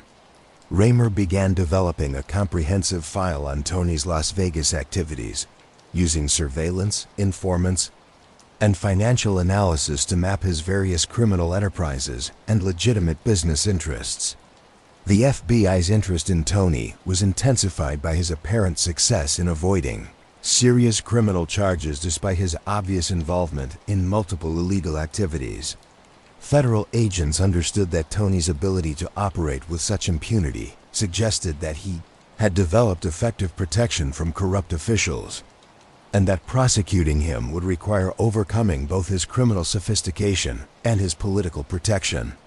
The federal investigation was complicated by Tony's careful compartmentalization of his various activities and his sophisticated security procedures. He used coded language in telephone conversations, changed his meeting locations regularly, and maintained strict separation between his criminal and legitimate business activities. His associates were carefully selected for their reliability and trained in security procedures that minimized their vulnerability to law enforcement infiltration. But federal investigators were developing new techniques that were specifically designed to overcome these defensive measures. They began using long-term surveillance operations that could identify patterns in Tony's activities even when individual meetings or transactions appeared innocent. They developed sophisticated financial analysis techniques that could trace money flows through complex networks of legitimate and criminal enterprises. Most importantly, they began focusing on Tony's associates, understanding that his organization's strength could also become a vulnerability if key members could be convinced to cooperate with law enforcement. The increasing law enforcement pressure created new challenges for Tony's operations that required constant adaptation and innovation. He had to develop more sophisticated security procedures to prevent surveillance and infiltration, He had to modify his communication systems to avoid federal wiretapping operations. He had to restructure some of his business activities to reduce their visibility to investigators while maintaining their profitability. These defensive measures were expensive and time-consuming, reducing the efficiency of Tony's operations while increasing their complexity. They also required him to become more selective about his associates and more cautious about his activities. Changes that reduced his flexibility and limited his ability to respond quickly to new opportunities or emerging threats. Perhaps most problematically, the increasing law enforcement pressure created tensions between Tony and Chicago outfit leadership, who were beginning to worry that his high profile was attracting unwanted attention to their Las Vegas operations. Senior figures in the organization had always preferred to maintain low profiles and avoid the kind of media attention that could lead to intensive law enforcement investigations. Tony's growing visibility and the federal interest it was generating made some outfit leaders uncomfortable about his continued leadership of their Nevada operations. These tensions were exacerbated by Tony's increasing autonomy in managing Las Vegas activities. While his independence had been valuable when it allowed him to respond quickly to local opportunities and challenges, it became more concerning to Chicago leadership when it appeared to be contributing to law enforcement pressure that could threaten the entire organization's interests. The strain between Tony and outfit leadership was subtle but significant. Communications became more formal and less frequent. Requests for guidance were responded to with general directions rather than specific instructions. Most importantly, Tony began sensing that his superiors were evaluating not just the profitability of his operations, but also their risks and long-term sustainability. By 1976, Tony found himself in an increasingly complex and dangerous situation. His Las Vegas operations were generating unprecedented profits for the Chicago outfit while providing him with wealth, power, and social status that exceeded anything he could have achieved through legitimate means. But his success had also made him a primary target for federal law enforcement agencies that were developing increasingly sophisticated techniques for investigating organized crime activities. The challenge facing Tony was how to maintain the profitability of his operations while reducing their visibility to law enforcement and their threat to the overall organization. This would require him to modify techniques that had proven successful, restructure relationships that had been profitable, and accept constraints on his activities that might limit his effectiveness and autonomy. The decisions Tony made in response to these challenges would ultimately determine not just the success of his Las Vegas operations, but also his survival within the Chicago outfit's organizational structure. As law enforcement pressure continued to intensify and outfit leadership became increasingly concerned about the risks his activities were creating, Tony would be forced to choose between the strategies that had made him successful and the caution that might ensure his survival. The centerpiece of Tony Spilotro's Las Vegas empire was his oversight of the core, systematic skimming operation at the Stardust Casino, an enterprise so sophisticated and lucrative that it represented one of organized crime's most successful penetrations of the legitimate gaming industry. The operation required a complex network of corrupt employees, carefully designed procedures for diverting casino revenues, and a front man who could provide the appearance of legitimate ownership while taking orders from Chicago outfit leadership. That front man was Alan Glick, a legitimate businessman whose background in law and real estate development made him appear to be exactly the kind of respectable casino owner that Nevada gaming authorities wanted to license. Glick had served in Vietnam, earned a law degree, and built a successful real estate business before becoming involved with organized crime figures who convinced him to serve as their representative in Las Vegas's gaming industry. Glick's recruitment by the Chicago outfit was a masterpiece of strategic planning that demonstrated the organization's sophisticated understanding of how to penetrate regulated industries. rather than attempting to place known criminals in casino ownership positions. They identified and cultivated a legitimate businessman who could pass regulatory scrutiny while following their directions. The arrangement provided them with effective control over casino operations while insulating them from direct legal exposure. The relationship between Glick and the Chicago outfit was structured through a complex network of loans, partnerships, and informal agreements that gave organized crime figures effective control over his casino operations without creating obvious legal connections. Glick received the financing necessary to acquire casino properties, but that financing came with obligations that effectively made him an employee of the organization rather than an independent owner. Tony Spilotro's role in the Glick operation was to ensure that the Chicago outfit's interests were protected and advanced through all aspects of casino management. This meant overseeing the skimming operations that diverted millions of dollars in casino revenues to Chicago, managing personnel decisions that placed trusted associates in key positions throughout the casino hierarchy, and eliminating problems that threatened the organization's control over casino operations. The skimming operation at the Stardust was remarkably sophisticated, involving multiple techniques for diverting casino revenues before they could be reported to gaming authorities or taxed by state and federal agencies. Casino controom employees systematically underreported the amounts of cash generated by slot machines, table games, and other gaming activities. Accounting clerks created false records that showed lower revenues than actually generated. Security guards disabled surveillance systems at crucial moments to prevent detection of irregular activities. The stolen money was then transported out of the casino through a variety of methods designed to avoid detection by gaming authorities and law enforcement agencies. Some cash was hidden in food deliveries, maintenance supplies, and other routine shipments that left the casino regularly. Other money was converted into casino chips that could be cashed at different locations, creating transactions that appeared to involve legitimate gambling activities. Still, other funds were used to purchase valuable assets that could later be sold for checks that appeared to document legitimate business transactions. The effectiveness of the Stardust skimming operation was demonstrated by its longevity and profitability. For several years during the mid-1970s, the operation diverted millions of dollars annually to the Chicago outfit while avoiding detection by increasingly sophisticated gaming authority investigations.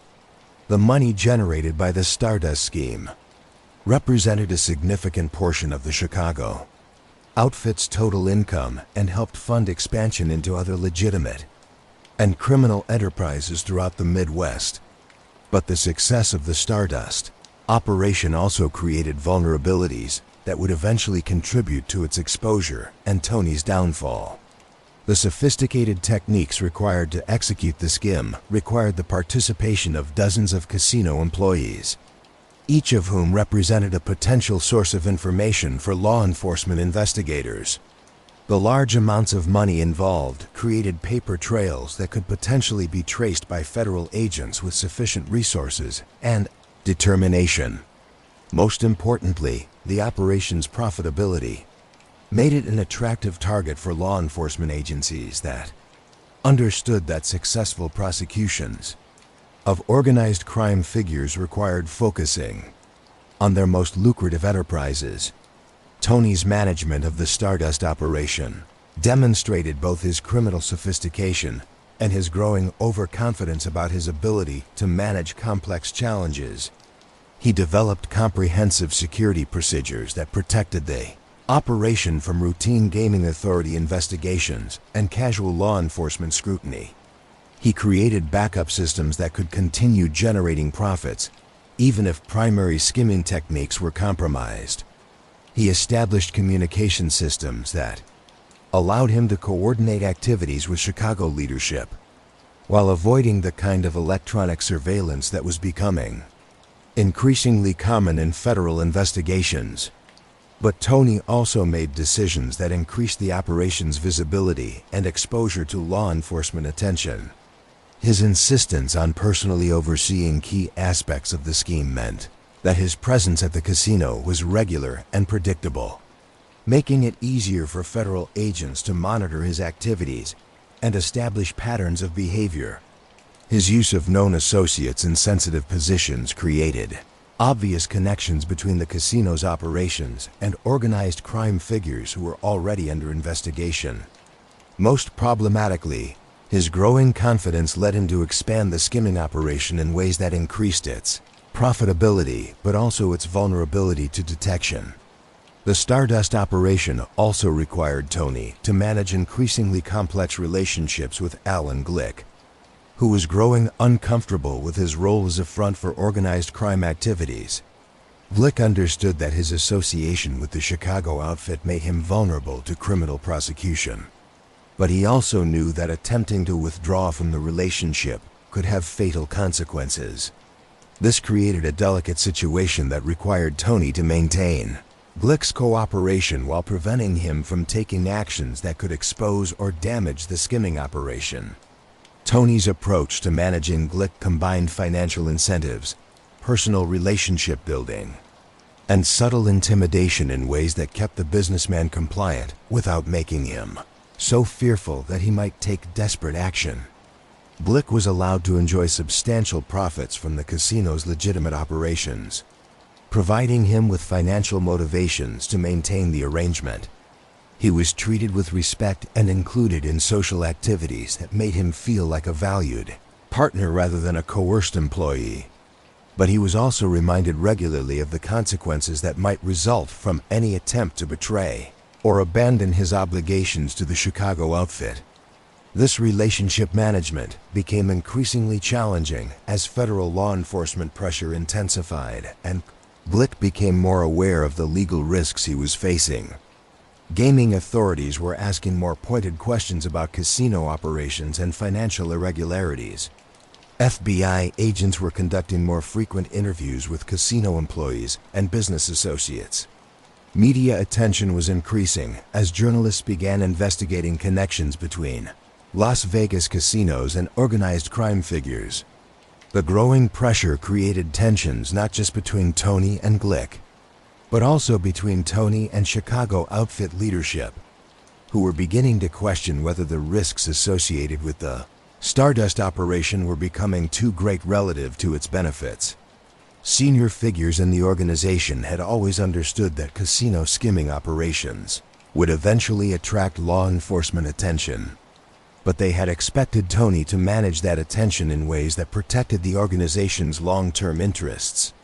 The challenge facing Tony was how to maintain the profitability of the Stardust operation while reducing its visibility to law enforcement and its threat to the overall organization. This required him to modify techniques that had proven successful, restructure relationships that had been profitable, and accept constraints on his activities that might limit the operation's effectiveness and profitability. But Tony's personality and previous success made it difficult for him to accept the kind of limitations that cautious management might have required. He had built his reputation and his power through bold, aggressive action, and he was reluctant to adopt the low-profile approach that his superiors were beginning to recommend.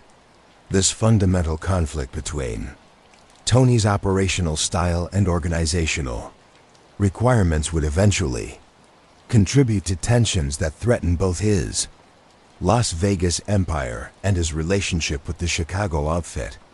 In 1979, Tony Spilotro received notification that would fundamentally alter his relationship with Las Vegas's gaming industry and mark the beginning of the end of his effectiveness as the Chicago outfit's Nevada representative. The Nevada Gaming Control Board had added his name to the state's infamous Black Book, the official list of individuals who were permanently banned from entering any licensed casino in Nevada. The listing represented more than just a legal inconvenience. It was a public declaration that gaming authorities considered Tony to be a threat to the integrity of Nevada's most important industry. The Black Book had been created in 1960 as a tool for gaming authorities to exclude known organized crime figures from casinos without the burden of proving specific criminal activities in court. The listing process required only that gaming authorities demonstrate that an individual had a criminal history and associations that made their presence in casinos contrary to the public interest. Once listed, individuals faced immediate arrest and prosecution if they were found on the premises of any Nevada casino. Tony's inclusion in the Black Book was the result of years of investigation by gaming authorities who had documented his criminal history, his association with known organized crime figures, and his suspected involvement in various illegal activities related to Nevada's gaming industry. The listing summarized decades of criminal investigations, surveillance reports, and intelligence analyses that portrayed him as one of the most dangerous organized crime figures operating in Nevada. The timing of Tony's Black Book listing was particularly significant because it came at a moment when his casino-related activities were generating unprecedented profits for the Chicago outfit. The Stardust skimming operation was at its peak efficiency, generating millions of dollars annually through sophisticated techniques that had avoided detection by routine gaming authority investigations. Tony's exclusion from casinos meant that he could no longer personally oversee these operations, requiring him to rely on intermediaries who might not have his expertise or commitment to security procedures. The practical implications of the Black Book listing extended far beyond Tony's inability to enter casinos. It represented a public acknowledgement by gaming authorities that they considered him to be a significant threat to the industry's integrity, which would inevitably attract additional law enforcement attention to all of his activities. Federal agencies that had been monitoring his operations would intensify their investigations, understanding that gaming authorities had provided them with official recognition that Tony was a legitimate target for organized crime prosecutions. The listing also created new legal vulnerabilities for Tony's associates and business partners, individuals who continued to work with him after his Black Book listing could face increased scrutiny from gaming authorities and law enforcement agencies. Legitimate business partners might decide that association with a Black Book listed individual represented too great a risk to their own legal and financial interests. Perhaps most importantly, the Black Book listing represented a fundamental challenge to Tony's authority within the Chicago outfit's Nevada operations. His value to the organization had been based primarily on his ability to manage complex casino-related criminal enterprises while maintaining the kind of relationships and access that protected those enterprises from law enforcement interference. If he could no longer enter casinos or maintain his previous level of access to gaming industry figures, his usefulness to the organization would be significantly diminished. Tony's initial response to the Black Book listing was characteristically aggressive and defiant. Rather than accepting the exclusion and modifying his operations accordingly, he began developing techniques for circumventing the gaming authorities' restrictions while continuing to manage his casino-related criminal enterprises. He used disguises and false identification to enter casinos when necessary. He developed networks of intermediaries who could represent his interests in meetings and transactions that required casino access. He established communication systems that allowed him to coordinate skimming operations and other criminal activities without being physically present in restricted locations. These circumvention techniques demonstrated Tony's resourcefulness and determination, but they also created new legal risks that would eventually contribute to his downfall. Each violation of his Black Book exclusion represented a separate criminal offense that could result in additional charges and longer prison sentences if he were eventually arrested and prosecuted. The techniques also required him to rely more heavily on associates and intermediaries, reducing his direct control over operations while increasing the number of people who had detailed knowledge of his criminal activities. The Black Book listing also forced Tony to reconsider the balance between his criminal activities and his legitimate business interests. While his exclusion from casinos limited his ability to manage certain criminal enterprises, it did not affect his operation of legitimate businesses like the Gold Rush, jewelry store, or his various restaurant and real estate investments. Some advisors suggested that he should focus primarily on these legitimate enterprises, using them to generate legal income while reducing his involvement in activities that attracted law enforcement attention. But Tony's personality and his obligations to the Chicago outfit made it difficult for him to accept such limitations.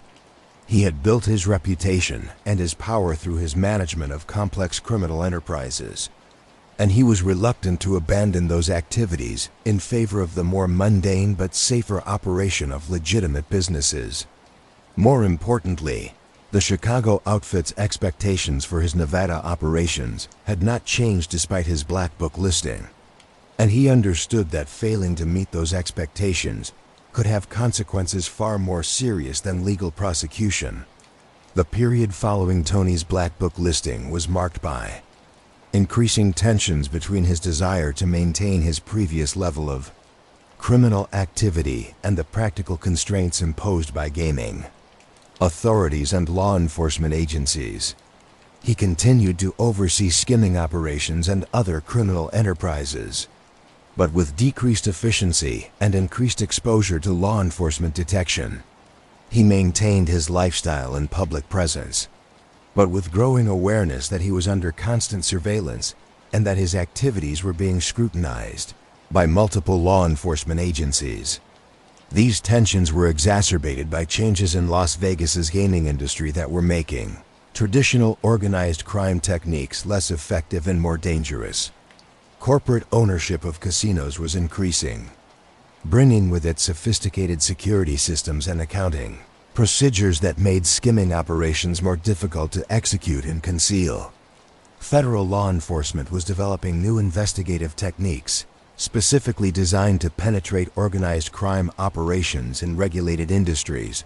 Most importantly, the enormous profits generated by legitimate casino operations were reducing the relative value of criminal enterprises while increasing the penalties associated with criminal activity.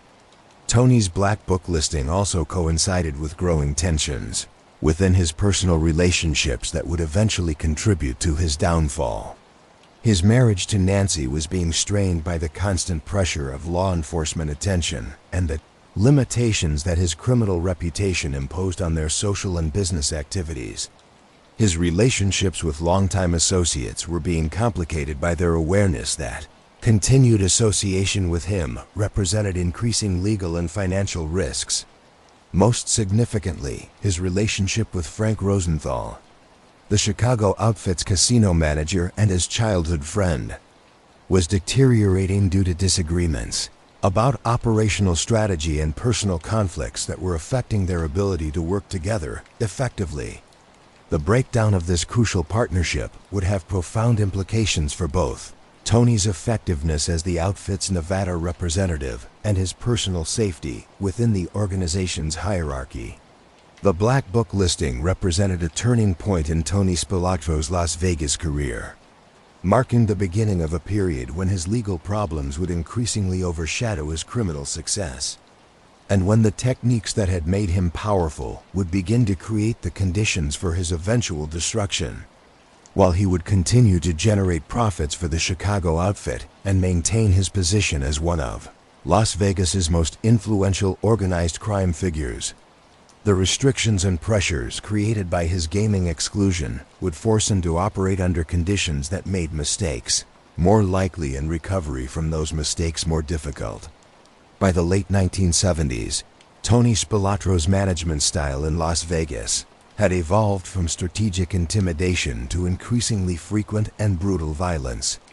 What had begun as calculated uses of force to solve specific business problems gradually escalated into a pattern of systematic elimination of anyone who posed a threat to his operations or challenged his authority.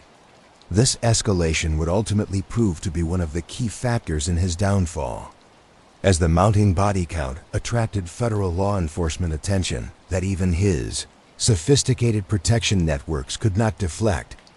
The transition from strategic violence to systematic killing was driven by several factors that created a perfect storm of circumstances, requiring increasingly extreme solutions. The FBI's intensifying investigation of his activities meant that potential witnesses and informants represented existential threats that had to be eliminated quickly and permanently. His exclusion from casinos following his black book listing required him to rely more heavily on intermediaries, some of whom proved unreliable or began developing their own agendas that conflicted with his interests. Most importantly, the enormous profits generated by his criminal enterprises attracted competitors and created internal tensions that could only be resolved through definitive action. One of the most significant murders attributed to Tony during this period was the elimination of Jerry Listener, a small-time criminal who had made the fatal mistake of attempting to muscle in on one of Tony's loan sharking operations.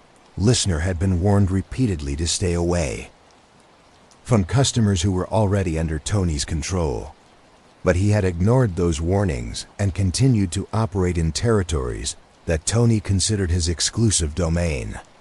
The situation came to a head when Listener not only refused to stop his unauthorized activities, but also began spreading word throughout Las Vegas's criminal underworld that Tony's reputation for violence was exaggerated and that he could be challenged with impunity.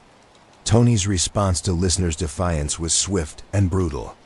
Rather than simply beating Listener or running him out of town traditional solutions for territorial disputes, Tony decided that a more definitive statement was necessary. Listener was lured to a meeting under the pretense of negotiating a peaceful resolution to their conflict. Instead, he was systematically tortured and killed in a manner designed to send a clear message to anyone else who might be considering similar challenges to Tony's authority. The Listener murder was significant not just for its brutality, but for its strategic effectiveness. Word of Listener's fate spread quickly throughout Las Vegas's criminal community, and Tony's territorial disputes virtually disappeared overnight. Loan sharks, bookmakers, and other criminals who might have been tempted to encroach on his operations understood that the consequences of such actions would be swift and fatal. The murder eliminated not just one problem, but prevented dozens of similar problems from developing. But the Listener murder also marked a significant escalation in the level of attention Tony's activities were attracting from law enforcement. Unlike his previous uses of violence, which had typically involved known criminals whose disappearances might not be thoroughly investigated, Listener's murder occurred under circumstances that made it impossible for police to ignore. The body was discovered in a location that suggested organized crime involvement. The method of killing indicated professional expertise that pointed toward specific suspects. Most importantly, the murder coincided with other criminal activities that were already under federal investigation. The FBI's response to the Listener murder was to intensify their surveillance of Tony and his associates, using sophisticated techniques to monitor their communications and movements. Federal agents began developing comprehensive profiles of Tony's criminal organization, mapping relationships between key figures and identifying vulnerabilities that could be exploited for investigative purposes. The murder had provided them with evidence that Tony was willing to use extreme violence to protect his interests, making him a higher priority target for federal prosecution. The escalating violence also created tensions within Tony's own organization, as associates began to worry about their personal safety and legal exposure. Some longtime crew members began to question whether Tony's increasingly aggressive approach was creating more problems than it was solving. The constant threat of violence made it difficult to maintain the kind of stable business relationships that had previously generated steady profits. More importantly, the growing body count was attracting law enforcement attention that threatened everyone associated with Tony's operations. Another significant murder during this period involved the elimination of a casino employee who had been providing information to federal investigators about skimming operations at the Stardust. The employee had been recruited by FBI agents who offered financial incentives and witness protection in exchange for detailed, Information about how casino revenues were being diverted to organized crime figures. When Tony learned about the employees' cooperation with federal agents, he ordered his immediate elimination as an example to other potential informants. The casino employee murder was particularly significant because it demonstrated Tony's willingness to kill people who posed threats to his most important criminal enterprises. Unlike previous murders that had involved territorial disputes or personal conflicts, this killing was purely business, the elimination of a threat to the skimming operations that generated millions of dollars annually for the Chicago outfit. The murder showed that Tony had crossed the line from using violence to solve problems to using it as a routine tool of business management. The systematic nature of Tony's violence during this period was demonstrated by his development of sophisticated techniques for disposing of bodies and eliminating evidence that could link him to the murders. He established relationships with individuals who could provide remote locations for body disposal, access to equipment necessary for destroying physical evidence, and expertise in creating alibis that would protect him from criminal charges. These techniques allowed him to eliminate threats quickly and efficiently while minimizing his exposure to law enforcement investigation. But the very sophistication of Tony's violence techniques created new vulnerabilities that would eventually contribute to his downfall. The systematic approach required him to work with a network of associates who had detailed knowledge of his most serious crimes. Some of these individuals began to question whether their continued loyalty to Tony was worth the legal risks they were facing. Others began to worry that they themselves might eventually be eliminated if Tony decided they posed a threat to his operations. The escalating violence also began to affect Tony's personal relationships in ways that would have long-term consequences for his safety and effectiveness. Nancy became increasingly aware that her husband was involved in activities that went far beyond the legitimate business ventures he claimed to be managing. While she never openly challenged him about his criminal activities, the constant stress of law enforcement attention and media coverage began to affect their marriage and family life. More importantly, Tony's relationship with Frank Rosenthal was deteriorating due to disagreements about operational strategy and personal conflicts that were exacerbated by the pressures of federal investigation. Rosenthal believed that Tony's increasingly violent approach was attracting unnecessary attention to their casino operations and creating risks that outweighed any benefits the violence might provide. These disagreements created tensions that would eventually contribute to a personal betrayal that would have profound implications for both men's survival within the Chicago outfit's organizational structure. By 1979, Tony had established a reputation for violence that made him one of the most feared figures in Las Vegas's criminal underworld. His willingness to kill anyone who posed a threat to his operations had eliminated most challenges to his authority and had created a climate of fear that protected his criminal enterprises from internal and external threats. But the same violence that had secured his position had also created the conditions for his eventual downfall, attracting federal law enforcement attention that would prove impossible to deflect and creating personal tensions that would ultimately lead to his elimination by the very organization he had served so effectively. At the heart of Tony Spilotro's Las Vegas empire lay a relationship that would ultimately contribute to his downfall: his complex, increasingly toxic friendship with Frank "Lefty" Rosenthal, the Chicago outfit's casino manager and one of the most skilled gambling operators in organized crime history. The relationship between these two men, forged in the streets of Chicago and cemented by mutual dependence in Las Vegas, would be tested by professional disagreements, personal betrayals, and ultimately by Tony's affair with Rosenthal's wife, Jerry, a betrayal that would have consequences far beyond their personal lives. Frank Rosenthal and Tony Spilotro had known each other since childhood, growing up in the same Chicago neighborhoods where organized crime was woven into the fabric of daily life. But while Tony had chosen the path of violence and street-level enforcement, Rosenthal had developed into one of the most sophisticated gambling minds of his generation.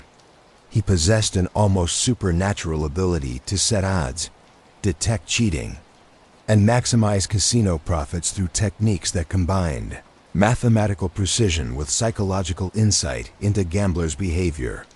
The Chicago outfit had sent Rosenthal to Las Vegas to manage their casino operations with the same strategic thinking that had led them to send Tony to protect those operations. Rosenthal's assignment was to maximize the legitimate profits from casino operations while facilitating the skimming activities that diverted millions of dollars to Chicago. Tony's job was to provide the muscle and intimidation necessary to protect Rosenthal's operations while eliminating any threats that might interfere with their profitability. Initially, the partnership between Rosenthal and Tony was extraordinarily successful. Rosenthal's management expertise increased casino profits dramatically, while Tony's reputation for violence ensured that employees remained loyal and competitors stayed away. The combination of sophisticated business management and strategic intimidation created one of the most profitable criminal enterprises in organized crime history, generating benefits that extended throughout the Chicago outfit's operations. But the partnership also contained inherent tensions that would eventually destroy both men's effectiveness and threaten their survival within the organization. Rosenthal believed in maintaining a low profile and avoiding unnecessary attention from law enforcement agencies. He understood that successful criminal enterprises depended on their ability to operate without attracting scrutiny from gaming authorities or federal investigators. Tony, by contrast, had built his reputation and power through high-profile displays of violence that sent clear messages to potential rivals and challengers. These philosophical differences became more pronounced as federal law enforcement pressure intensified. During the late 1970s, Rosenthal argued that Tony's increasingly violent approach was attracting unwanted attention to their casino operations and creating risks that outweighed any benefits the violence might provide. He believed that sophisticated business management and selective corruption of officials could accomplish their objectives more effectively than systematic intimidation and murder. Tony, meanwhile, viewed Rosenthal's cautious approach as weakness that invited challenges from competitors and potential informants. He believed that their criminal enterprises required constant displays of strength to maintain the fear and respect that protected their operations from internal and external threats. In Tony's worldview, violence wasn't just a tool for solving problems. It was a necessary component of any successful criminal enterprise. The professional tensions between the two men were exacerbated by personal factors that made their relationship increasingly volatile. Rosenthal's marriage to Jerry McGee had been troubled from the beginning, complicated by her struggles with alcohol and drug addiction. Her inability to adapt to the demands of being married to a high-profile criminal figure, and her growing resentment about the restrictions that Rosenthal's criminal activities imposed on their social and personal lives. Jerry Rosenthal was a former Las Vegas showgirl whose beauty and charm had initially attracted Frank, but whose personal problems had created constant stress within their marriage. She had difficulty accepting the secrecy and caution that her husband's criminal activities required, often making public scenes that attracted unwanted attention. Her addiction problems made her unpredictable and potentially dangerous as a security risk. Most importantly, her unhappiness with her marriage made her vulnerable to manipulation by individuals who might want to use her against her husband. Tony's relationship with Jerry began as a friendship designed to help Rosenthal manage his wife's problems and maintain family stability that was important for their business operations. Tony was charming, attentive, and genuinely interested in Jerry's welfare qualities that made him an effective intermediary when Rosenthal's patience with his wife's behavior was exhausted. But the relationship gradually evolved into something more intimate and ultimately into a full-scale affair that would have profound consequences for everyone involved. The affair between Tony and Jerry represented multiple betrayals that violated both personal and professional codes that governed relationships within organized crime. Tony had betrayed his friendship with Rosenthal and his obligations as a partner in their criminal enterprises. Jerry had betrayed her marriage vows and her husband's trust.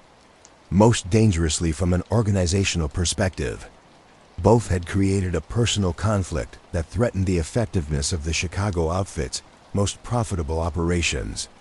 The personal dynamics of the triangle were complicated by the genuine emotions involved. Tony appeared to develop real feelings for Jerry that went beyond simple physical attraction or strategic manipulation. Jerry found in Tony a level of attention and excitement that her marriage to Rosenthal had never provided. Even Rosenthal, despite his anger about the betrayal, seemed to understand that his wife's problems had contributed to the situation, and that Tony's interest in her was at least partially motivated by genuine caring rather than simple opportunism. But the emotional complexity of the situation could not overcome the practical problems it created for their criminal operations.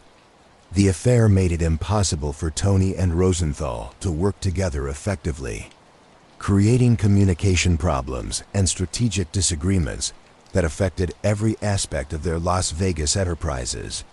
The constant tension between the two men created opportunities for their enemies and made it more difficult for them to respond effectively to law enforcement pressure. The affair also created new security risks that threatened both men's safety within the Chicago outfit's organizational structure. Senior figures in the organization viewed personal conflicts between key operatives as potential threats to business operations and organizational security. They understood that emotional conflicts could lead to unpredictable behavior, compromise operational security, and create vulnerabilities that could be exploited by law enforcement agencies more dangerously. The affair provided federal investigators with potential leverage that could be used to pressure both men into cooperation. FBI agents understood that personal conflicts between organized crime figures often created opportunities for recruitment of informants and witnesses. The triangle between Tony, Rosenthal, and Jerry represented exactly the kind of emotional vulnerability that could be exploited to turn one against the others. The breakdown of the relationship between Tony and Rosenthal had profound implications that extended far beyond their personal conflict. Their partnership had been crucial to the Chicago outfit's Las Vegas operations, and its deterioration created operational problems that affected the organization's most important source of income. Senior figures in Chicago began to question whether the personal problems of their Nevada operatives were creating risks that outweighed their contributions to organizational profits. As the triangle played out against the backdrop of intensifying federal law enforcement pressure, it became clear that the personal betrayals and professional conflicts were creating a situation that threatened everyone involved. The affair had damaged relationships that were crucial to the success of the Chicago outfit's operations. It had created security vulnerabilities that could be exploited by federal investigators. Most importantly, it had generated the kind of emotional instability and unpredictable behavior that organized crime leadership could not tolerate in their most sensitive operations. The resolution of the triangle would ultimately contribute to decisions by Chicago outfit leadership that would have fatal consequences for Tony Spilotro. The personal betrayals and professional failures had damaged his reputation within the organization and raised questions about his reliability and judgment. When combined with the increasing law enforcement pressure his activities were generating, the problems created by his affair with Jerry Rosenthal provided additional reasons for the organization to conclude that Tony had become more of a liability than an asset. The beginning of the end for Tony Spilotro's Las Vegas empire came not from federal law enforcement pressure or Chicago outfit displeasure, but from the betrayal of the person he trusted most, Frank Colota, his childhood friend and the operational leader of his criminal crew. When Colota made the decision in 1982 to cooperate with federal authorities, he provided investigators with unprecedented access to the inner workings of one of organized crime's most successful operations. The betrayal was particularly devastating because it came from someone who possessed detailed knowledge of virtually every aspect of Tony's criminal activities spanning 3 decades. Frank Colota's decision to become a government witness was not made lightly or quickly. Throughout his long criminal career, he had demonstrated absolute loyalty to Tony and had never given investigators any reason to believe he might be willing to cooperate with law enforcement. He had been arrested multiple times over the years, had served prison sentences without complaint, and had consistently refused to provide information about his associates or their criminal activities.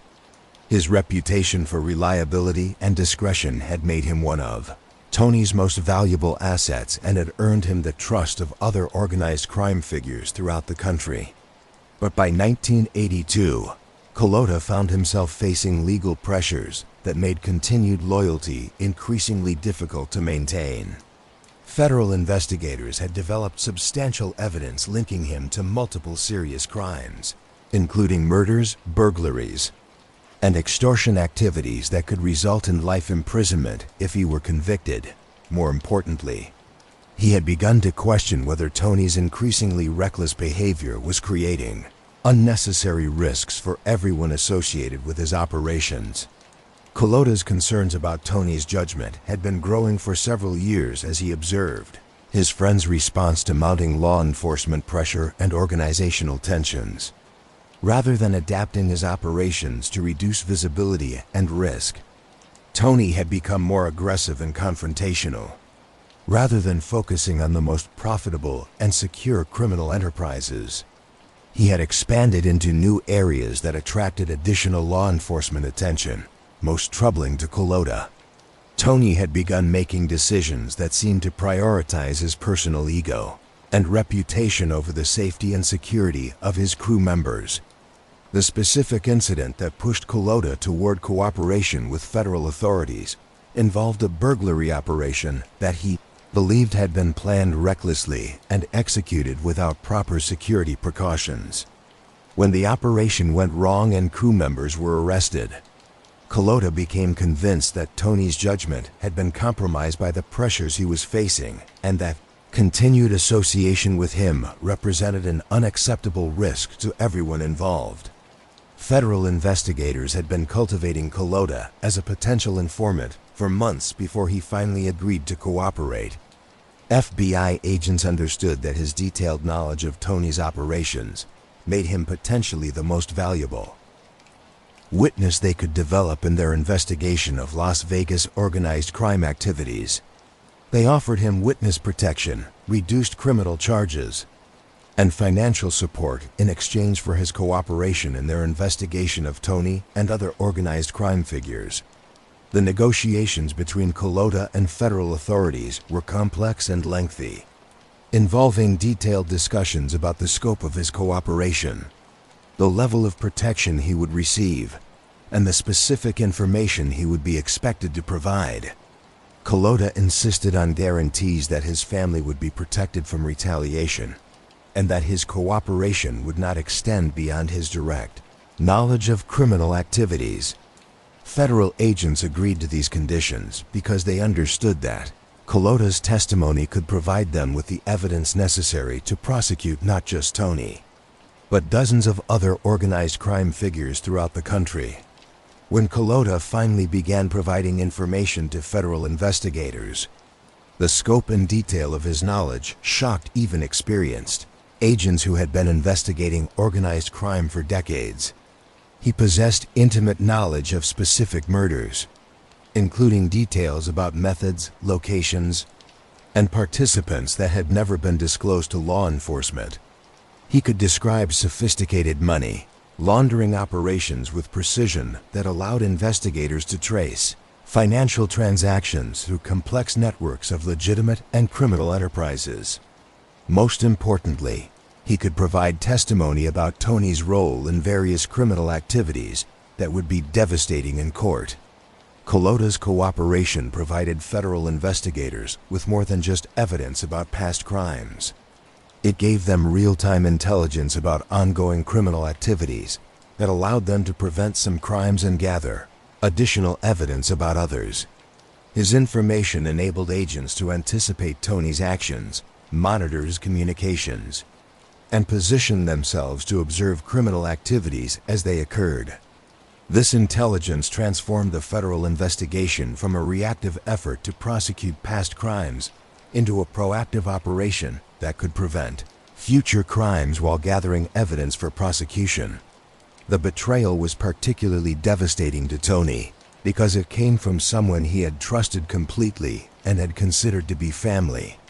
Culotta had been privy to Tony's most sensitive criminal activities and his most personal secrets.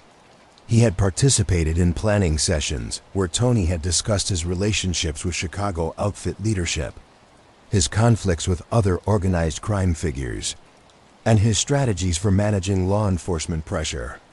His cooperation gave federal investigators insights into Tony's personality, methods, and vulnerabilities that would have been impossible to obtain through any other source. The psychological impact of Culotta's betrayal on Tony was profound and immediately visible to everyone around him. Friends and associates noticed that he became increasingly paranoid and suspicious, questioning the loyalty of longtime crew members and changing his operational procedures to limit the information available to any single individual. He began varying his routines unpredictably, avoiding locations where he had previously met regularly, and communicating through intermediaries rather than directly with his associates. But Tony's response to the betrayal also demonstrated the limitations of his strategic thinking when dealing with problems that could not be solved through violence or intimidation. While he could eliminate potential witnesses or punish disloyal associates, he could not undo the damage that Culotta's cooperation had already caused. The information had already been provided to federal investigators and had been used to obtain search warrants, wiretapping authorizations, and indictments that would continue to create problems regardless of what happened to Culotta himself. The betrayal also had significant implications for Tony's relationship with Chicago outfit leadership, who viewed the cooperation of key crew members as evidence of fundamental problems with operational security and personnel management. Senior figures in the organization understood that Culotta's detailed knowledge of their Las Vegas operations represented a threat that extended far beyond Tony's personal legal problems. His testimony could potentially implicate dozens of other organized crime figures and could provide federal investigators with information that would threaten the organization's most profitable enterprises. Perhaps most importantly, Culotta's cooperation provided federal investigators with credible testimony about Tony's involvement in multiple murders, crimes that carried the potential for life imprisonment or even death sentences. Previous federal investigations had focused primarily on financial crimes related to casino skimming operations, charges that would have resulted in significant prison sentences but would not have threatened Tony's life. Culotta's testimony about murders transformed the investigation into a capital case that created existential stakes for everyone involved. The timing of Culotta's cooperation was particularly damaging because it coincided with other developments that were creating pressure on Tony from multiple directions. Federal investigators were intensifying their focus on Las Vegas organized crime activities. Chicago outfit leadership was becoming increasingly concerned about the law enforcement attention Tony's activities were generating. Gaming authorities were implementing new security procedures that made traditional criminal techniques more difficult to execute. The combination of these pressures with Culotta's betrayal created a perfect storm of circumstances that made Tony's position increasingly untenable. By 1983, it was clear that Culotta's cooperation had fundamentally altered the landscape of federal law enforcement efforts against Las Vegas organized crime. His detailed knowledge of criminal operations had provided investigators with evidence that would have been impossible to obtain through traditional investigative techniques. His willingness to testify had eliminated the primary obstacle to successful prosecution of organized crime figures who had previously seemed untouchable.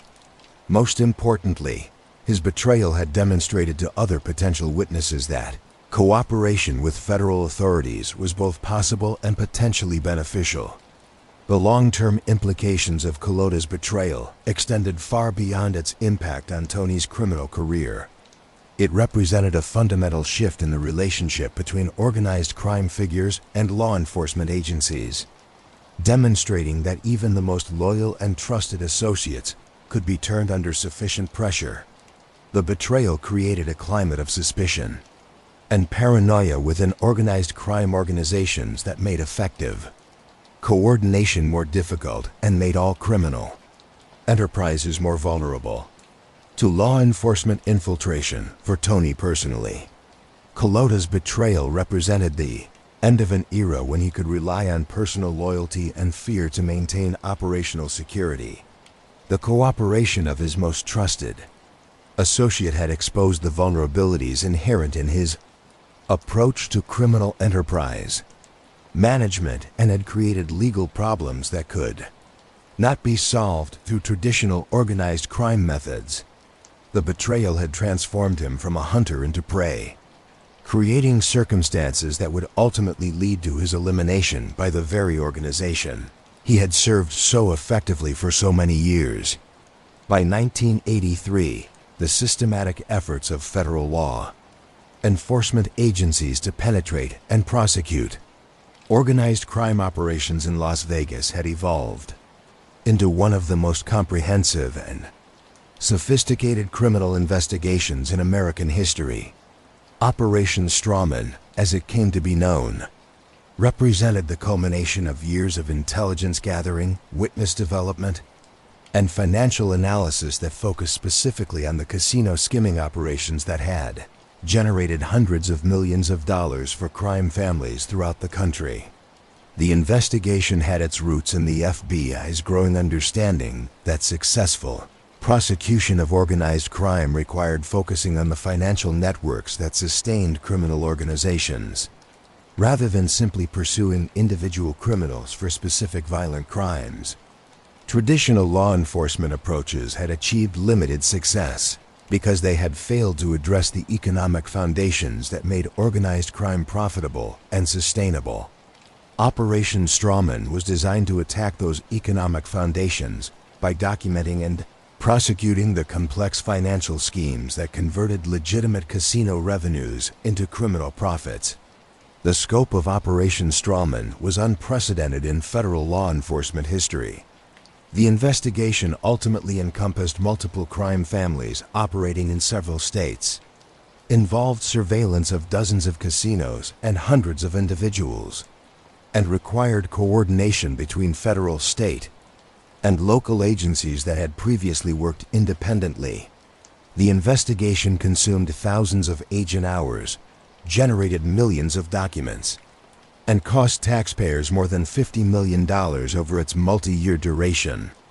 Tony Spilotro was identified early in Operation Strawman as one of the key figures whose prosecution could provide federal authorities with the evidence and testimony necessary to dismantle the organized crime networks operating in Las Vegas. His role in protecting and facilitating casino skimming operations made him a central target. But investigators understood that building a successful case against him would require overcoming the sophisticated security procedures and corruption networks that had previously protected him from prosecution. The federal approach to investigating Tony was methodical and comprehensive, employing multiple investigative techniques simultaneously to create an overwhelming body of evidence that could not be dismissed or explained away. Surveillance teams monitored his movements and meetings, documenting patterns of behavior and establishing his involvement in ongoing criminal activities. Electronic surveillance operations intercepted his communications, providing investigators with real-time intelligence about his criminal planning and organizational relationships. Financial analysts traced money flows through the complex networks of legitimate businesses and criminal enterprises that Tony used to launder the proceeds from his illegal activities. These analyses revealed the sophisticated techniques he employed to convert stolen casino revenues into apparently legitimate assets, providing investigators with evidence of criminal activities that had previously been invisible to law enforcement scrutiny. Perhaps most importantly, Operation Strawman investigators systematically identified and developed witnesses who could provide testimony about Tony's criminal activities from the inside. Frank Collota's cooperation was the most significant of these witness developments. But federal agents also recruited casino employees, corrupt officials, and other criminals who possessed detailed knowledge of specific aspects of Tony's operations. The witness development efforts were particularly sophisticated, involving psychological profiles of potential cooperators, strategic timing of recruitment approaches, and comprehensive protection programs that addressed witnesses' concerns about retaliation. Federal agents understood that successful prosecution of organized crime figures required insider testimony, and they invested enormous resources in creating the conditions that would encourage such cooperation.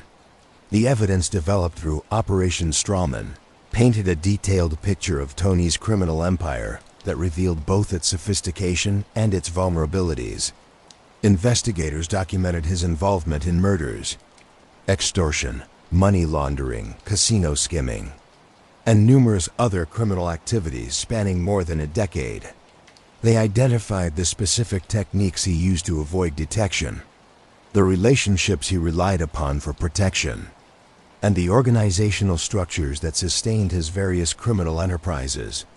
But the investigation also revealed the extent to which Tony's activities had penetrated legitimate businesses and government institutions in Nevada.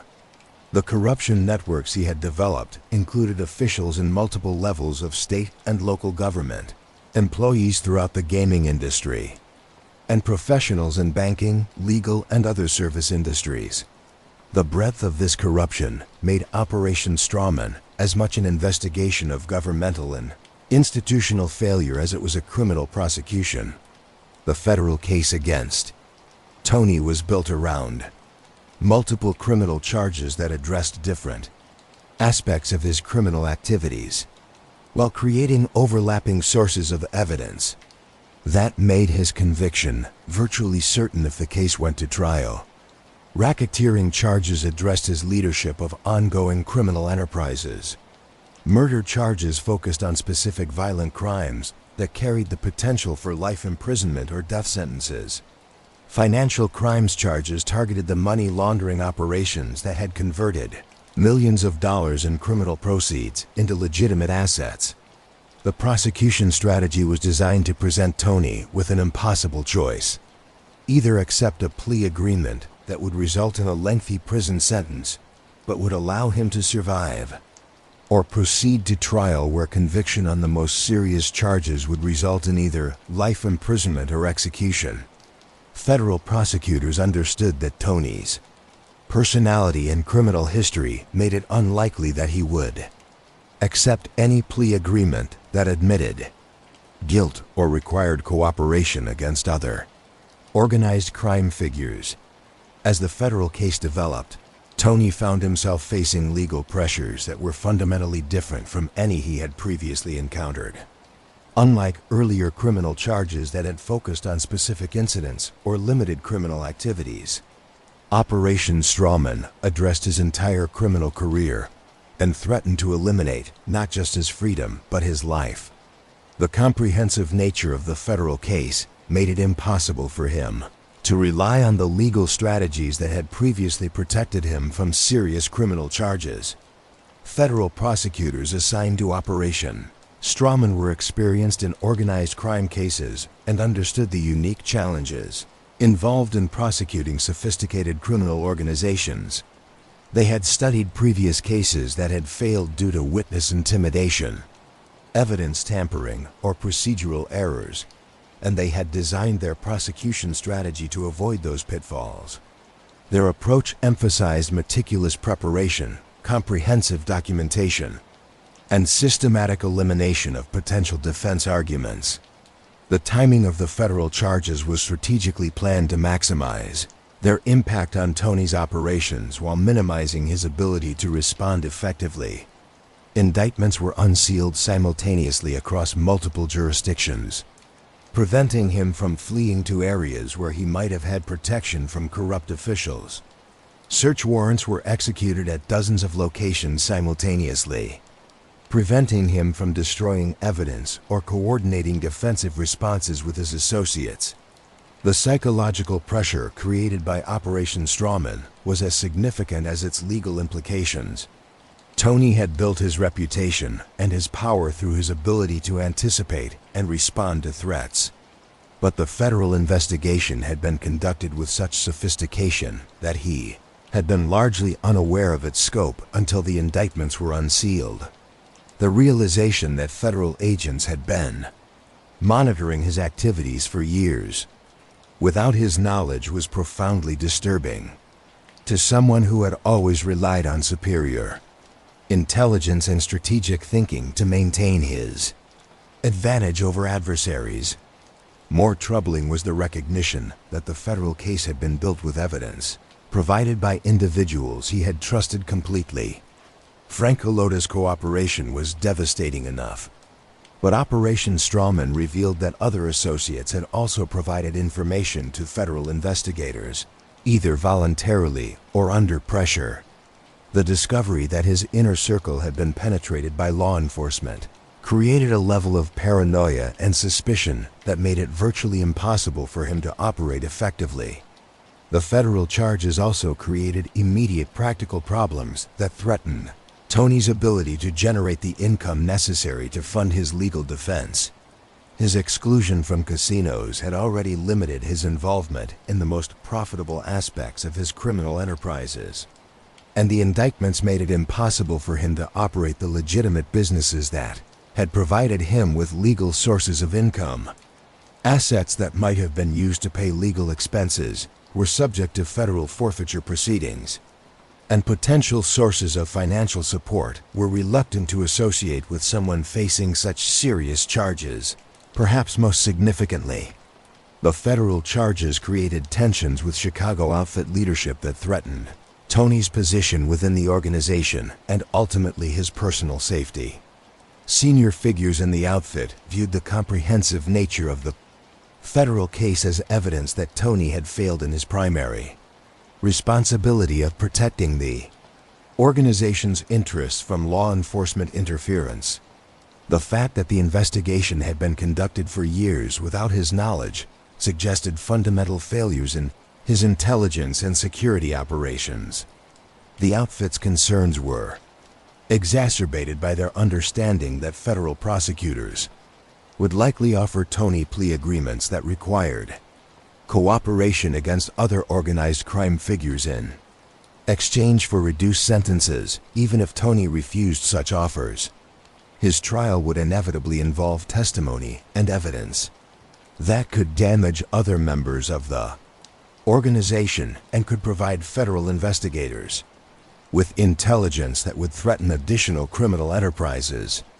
As news of Operation Strawman and Tony Spilotro's federal indictments reached Chicago, the reaction from outfit leadership was swift and unambiguous.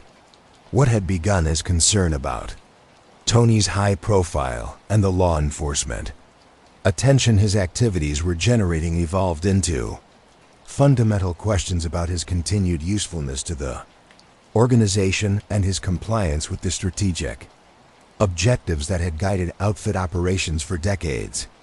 The Chicago outfit in 1983 was led by a generation of criminals who had learned their lessons during Prohibition and the Great Depression. Men who understood that organizational survival depended on maintaining low profiles, avoiding unnecessary attention, and eliminating problems before they could threaten the entire enterprise. These leaders had built their careers on the principle that individual members existed to serve organizational interests, not the other way around, and they had consistently demonstrated their willingness to eliminate anyone who posed a threat to the group's survival. Joey Ayupa, who had assumed leadership of the outfit following Tony Accardo's semi-retirement, exemplified this old-school approach to organized crime management. Ayupa had survived decades in organized crime by understanding that success required careful balance between criminal profitability and legal vulnerability. He had consistently opposed operations that generated excessive law enforcement attention, preferring sustainable long-term enterprises to spectacular short-term gains. From Ayupa's perspective, Tony's Las Vegas operations had initially represented exactly the kind of sophisticated criminal enterprise that the outfit needed to generate profits while avoiding prosecution. The casino skimming operations had been enormously profitable. The corruption networks had provided effective protection from law enforcement, and the legitimate business fronts had created social respectability that insulated the organization from scrutiny. But Operation Strawman demonstrated that these advantages had been compromised by Tony's inability to maintain the low profile that effective organized crime required. The federal investigation revealed that Tony had violated several fundamental principles of outfit operations. His involvement in high-profile murders had attracted media attention that made it impossible for law enforcement agencies to ignore his activities. His personal conflicts with Frank Rosenthal had created operational vulnerabilities that federal investigators had been able to exploit. His affair with Jerry Rosenthal had generated the kind of personal publicity that sophisticated criminals were supposed to avoid at all costs. Most troubling to outfit leadership was evidence that Tony had been making operational decisions based on personal considerations rather than organizational interests. The murders he had ordered appeared to have been motivated as much by ego and personal disputes as by business necessities. His expansion into unauthorized criminal activities had increased law enforcement attention without providing commensurate benefits to the organization. His failure to adapt his operations in response to increasing federal pressure suggested that he had lost the strategic thinking ability that had originally made him valuable to the outfit. The Chicago leadership's evaluation of Tony's situation was complicated by their understanding that his prosecution could potentially threaten other members of the organization. Federal prosecutors had made it clear that they were prepared to offer significant plea agreements to Tony in exchange for his cooperation against other outfit figures. Even if Tony refused such offers, his trial would inevitably involve evidence and testimony that could provide federal investigators with intelligence about organizational structures, operational methods, and individual activities that had previously been secret. The outfit's concerns were intensified by reports from their Las Vegas operations indicating that Tony's legal problems were affecting the profitability of their most important criminal enterprises. The casino skimming operations that had generated millions of dollars annually were being disrupted by increased security measures and law enforcement surveillance. Legitimate business investments were losing value as potential partners became reluctant to associate with anyone connected to federal criminal investigations. Most importantly, the climate of fear and suspicion created by the federal investigation was making it difficult to recruit and maintain the network of corrupt officials and cooperative employees that the organization's operations required. From a strategic perspective, outfit leadership recognized that Tony's situation represented a fundamental threat to their long-term interests that could not be resolved through traditional criminal methods. Unlike problems that could be solved through violence, intimidation, or corruption, federal prosecution represented a challenge that required careful legal and political management. Tony's high profile and the comprehensive nature of the charges against him made it impossible for the organization to protect him through their usual methods. Leadership's evaluation of Tony was further complicated by intelligence they were receiving about his psychological state and decision-making ability under pressure. Reports from Las Vegas indicated that Tony was becoming increasingly paranoid and unpredictable, making decisions that appeared to be motivated more by desperation than by strategic thinking. His response to Frank Collotta's betrayal had been characterized by emotional reactions, rather than the calculated responses that effective organized crime required. Perhaps most concerning to outfit leadership was evidence that Tony might be losing the self-control and emotional discipline that had originally made him valuable to the organization. His affair with Jerry Rosenthal demonstrated a willingness to prioritize personal desires over organizational interests. His escalating use of violence suggested that he might be allowing emotional factors to influence business decisions. Most dangerously, his apparent inability to adapt to changing circumstances raised questions about his continued reliability under pressure. Chicago leadership also had to consider the precedent that Tony's situation would establish for other members of the organization. If they appeared to tolerate operational failures and security breaches of the magnitude that Tony's activities represented, other members might conclude that similar behavior would be acceptable. The outfit's organizational culture depended on clear expectations about performance and consequences, and Tony's situation provided an opportunity to reinforce those expectations at the same time.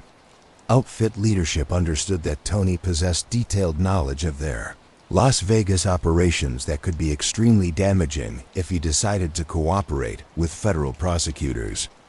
His intimate involvement in casino skimming operations, money laundering schemes, and various murders meant that his testimony could potentially result in federal charges against dozens of other organization members. This knowledge made Tony simultaneously a threat that needed to be eliminated and an asset that needed to be protected. The strategic discussions among outfit leadership during this period were necessarily secretive and carefully conducted, but intelligence reports suggest that they focused on several key questions. Could Tony's legal problems be resolved without compromising other organization members? Could his operations be restructured to reduce law enforcement pressure while maintaining profitability? Could his loyalty be maintained if he were abandoned by the organization? Most importantly, did the benefits of continued association with Tony outweigh the risks his situation created?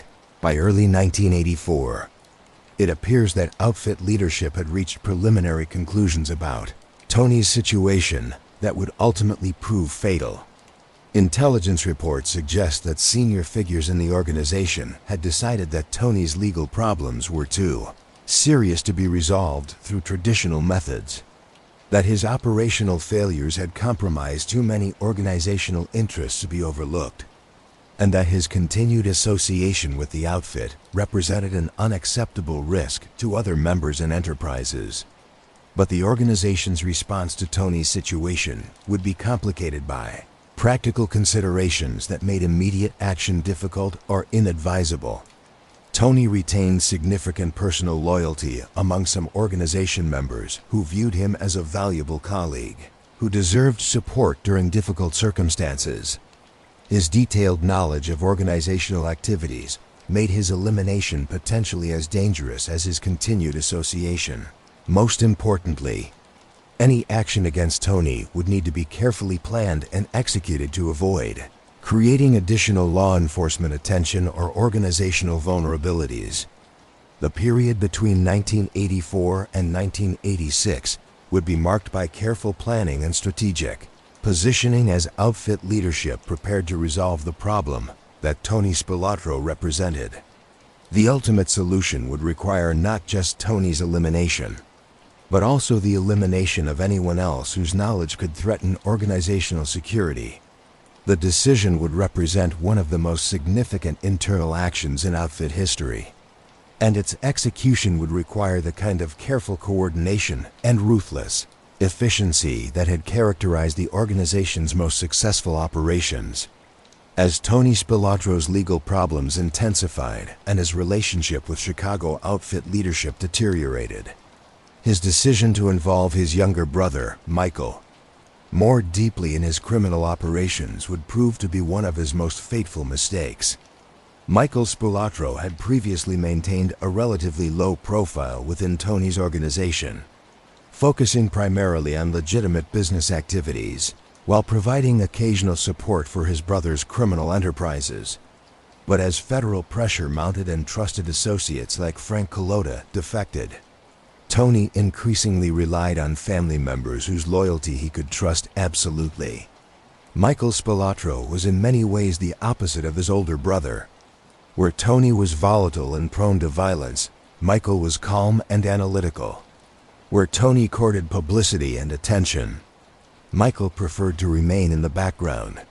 Where Tony had built his reputation through intimidation and fear, Michael had developed his through competence and reliability in legitimate business operations.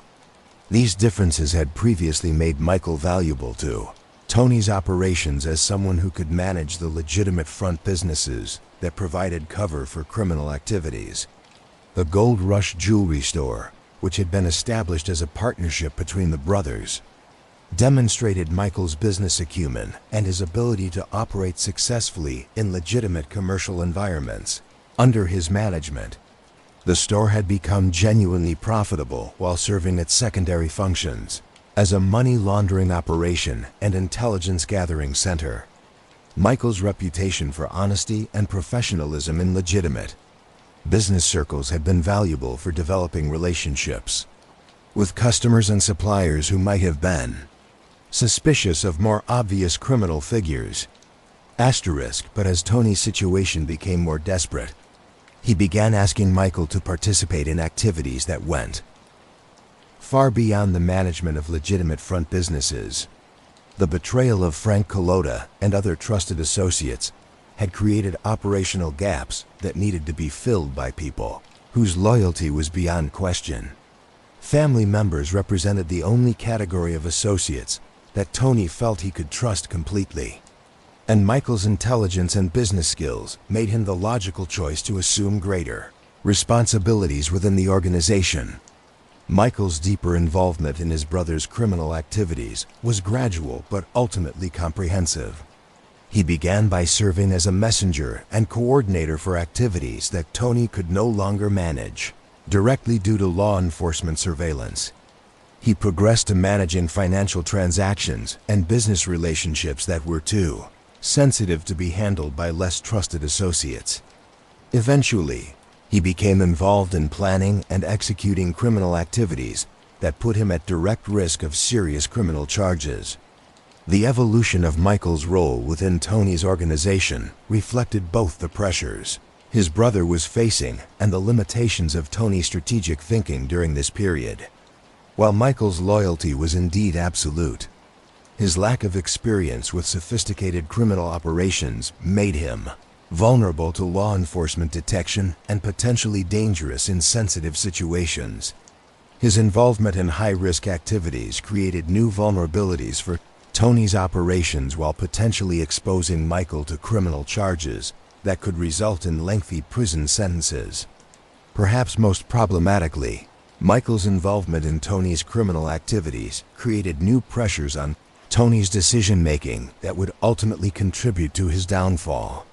Tony had always been protective of his family members, and his concern for Michael's safety began to influence operational decisions that should have been made based purely on business considerations.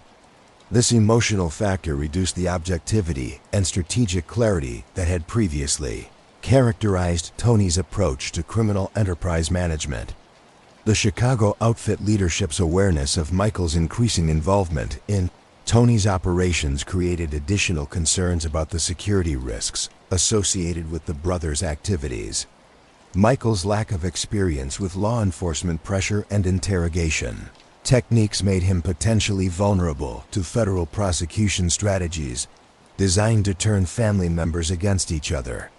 His detailed knowledge of both legitimate and criminal aspects of Tony's operations made him a potentially valuable witness for federal prosecutors who were developing cases against the entire organization. Intelligence reports suggest that outfit leadership viewed Michael's involvement as evidence of Tony's deteriorating judgment, and his willingness to prioritize personal considerations over organizational security. The decision to involve a previously clean family member in sensitive criminal activities violated basic principles of operational security and created unnecessary risks for the entire organization. From the leadership's perspective, Tony's reliance on Michael demonstrated that he was no longer capable of making the kind of calculated, emotionally detached decisions that effective organized crime required. The federal investigation of Tony's activities inevitably expanded to include Michael, as investigators recognized his growing importance within his brother's operations. Surveillance operations began monitoring Michael's activities and communications. Financial analysts began tracing transactions that involved his legitimate businesses.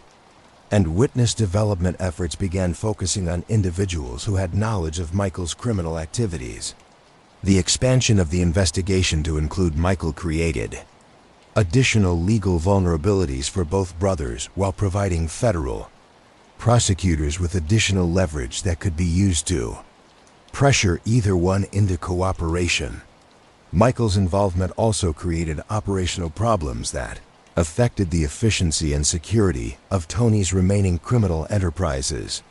His lack of experience with sophisticated criminal techniques meant that activities he managed often required additional security measures and backup plans that increased their complexity and cost. His unfamiliarity with law enforcement surveillance methods made it more difficult to conduct sensitive meetings and transactions without detection. Most importantly, his emotional attachment to his brother made it difficult for him to provide the kind of objective advice and analysis that Tony needed to navigate his increasingly dangerous situation. By 1985, federal investigators had developed substantial evidence of Michael's involvement in various aspects of Tony's criminal operations, including money laundering activities, extortion schemes, and potentially violent crimes that could result in serious criminal charges. This evidence was being incorporated into the broader federal case against Tony while also providing the foundation for separate charges against Michael that could be used to pressure both brothers into cooperation with the government's investigation. The targeting of Michael by federal investigators created a new dimension of pressure on Tony that affected both his operational effectiveness and his psychological state. The realization that his decisions had put his brother at risk of lengthy imprisonment created guilt and anxiety that influenced his ability to think strategically about his situation. The possibility that Michael might be offered plea agreements that required testimony against Tony created concerns about family loyalty that added to the paranoia and suspicion that were already affecting his relationships with other associates. From Michael's perspective, his deepening involvement in his brother's criminal activities created impossible choices between family loyalty and personal survival. His love and respect for Tony made it difficult for him to refuse requests for assistance, even when those requests involved activities that put him at serious legal risk. At the same time, his understanding of the federal case being developed against both of them made it clear that continued involvement in criminal activities would likely result in his prosecution and imprisonment.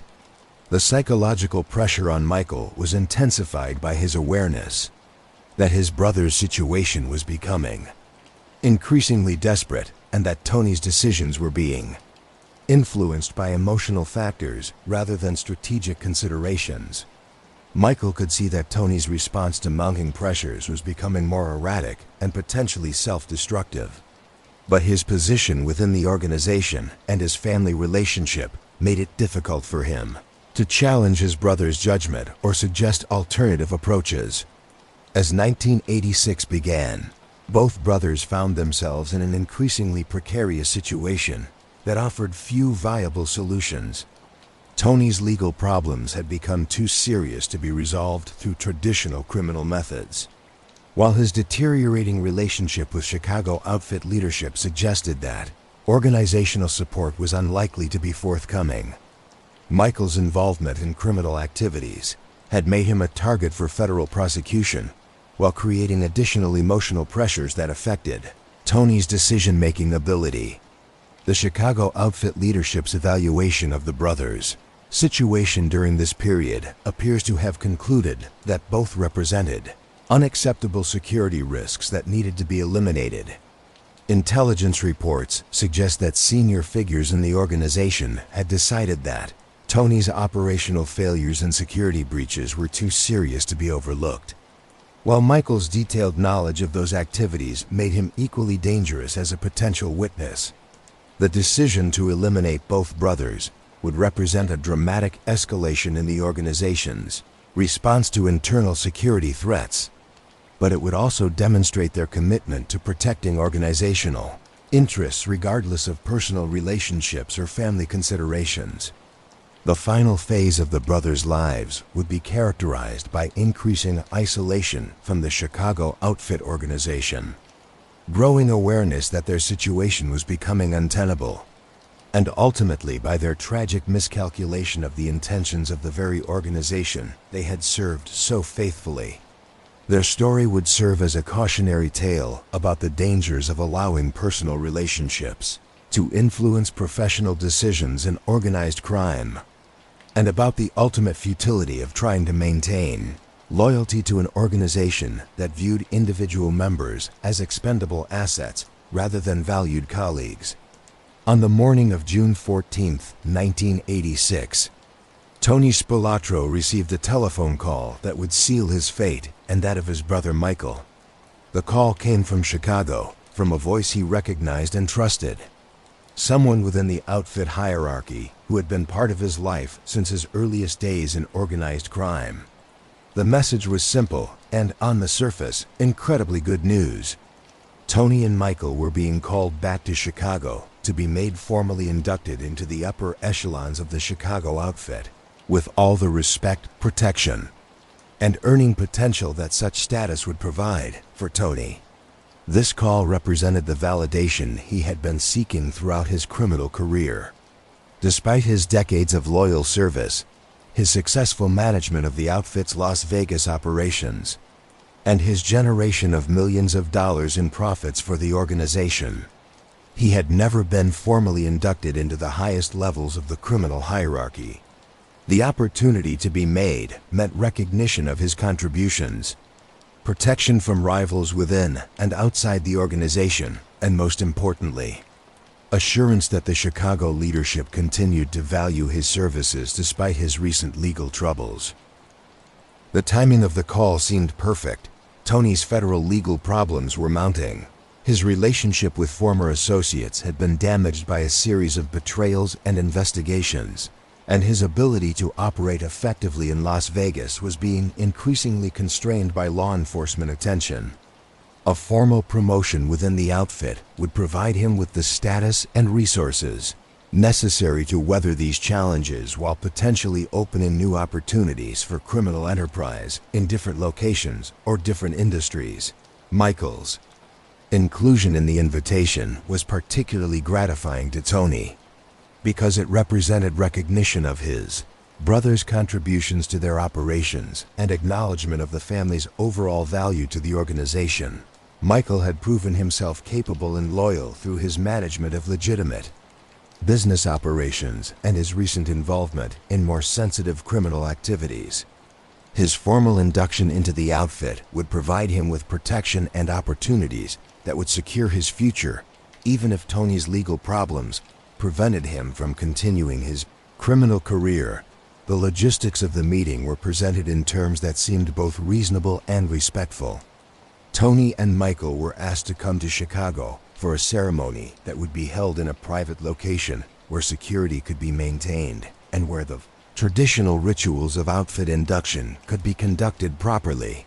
They were told that other members of their crew might also be included in the ceremony, creating an opportunity for a comprehensive reorganization of the outfit's operations that would provide advancement opportunities for several deserving individuals. The caller emphasized that the invitation represented a significant honor that reflected the organization's continuing confidence in the Spilotro family despite recent difficulties. Tony was told that senior leadership had carefully considered his situation and had concluded that his long-term value to the organization outweighed the temporary problems created by federal investigations. The ceremony would demonstrate to law enforcement agencies and rival criminal organizations that Tony retained the full support of the Chicago outfit, and that any attempts to pressure him into cooperation or to move against him would be met with the organization's full resources. From Tony's perspective, the invitation addressed his most serious concerns about his standing within the organization, while providing a path forward that could resolve many of his current problems. The formal recognition would enhance his status within the broader organized crime community, potentially opening opportunities for partnerships and joint ventures that could generate new sources of income. The protection that came with being made would provide some insurance against retaliation from rivals or from organization members who might view him as a liability.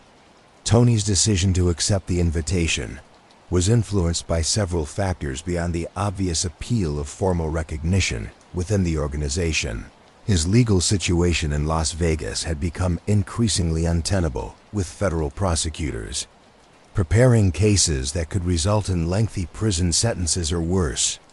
His operational effectiveness had been compromised by law enforcement attention and by the betrayal of key associates.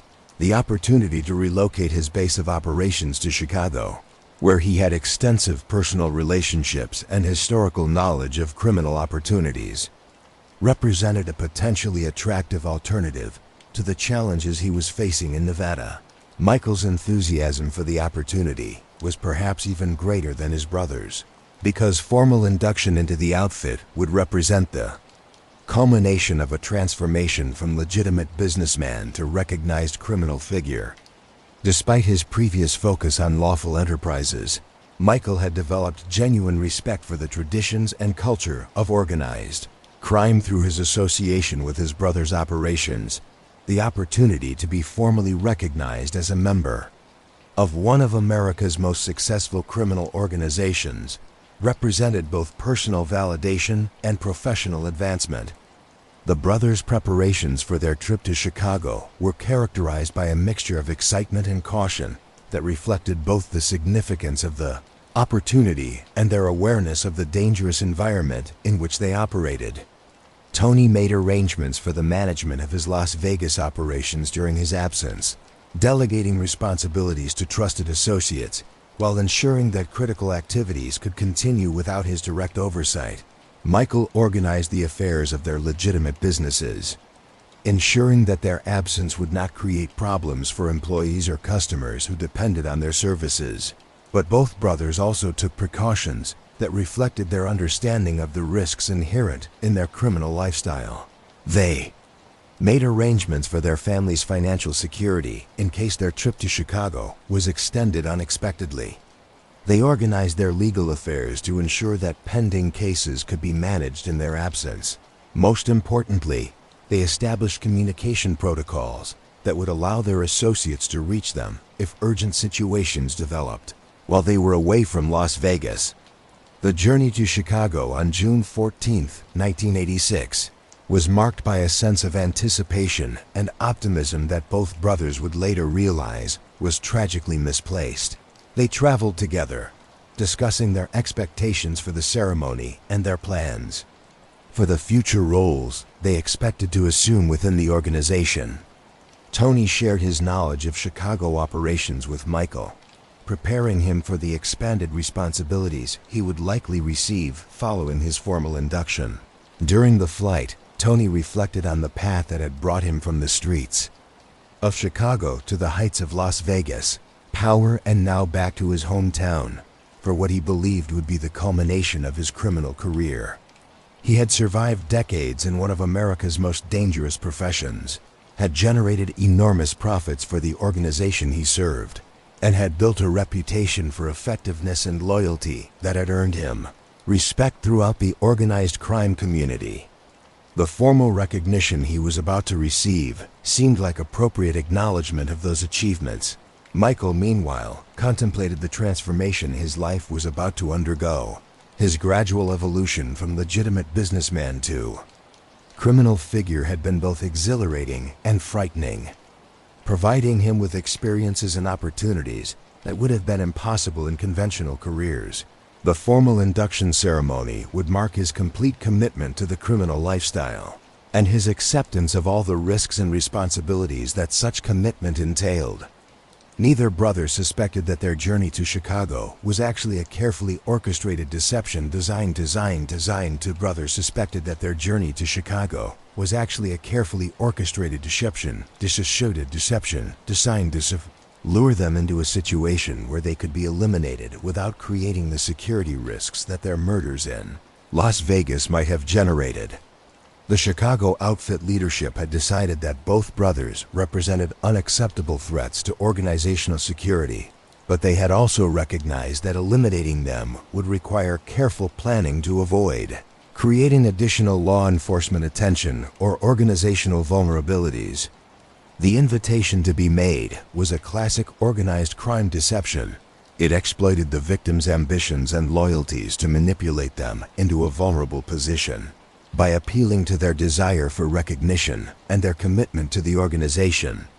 The outfit leadership had convinced the brothers to travel voluntarily to a location where they could be controlled completely and where their elimination could be carried out without witnesses or interference. As the brothers' flight approached Chicago on that June afternoon, they were approaching not the culmination of their criminal careers, but the carefully planned termination of their lives. The trust they had placed in the organization they had served so loyally was about to be revealed as fatally misplaced, and the ambitions that had driven them to accept the invitation would prove to be the instrument of their destruction.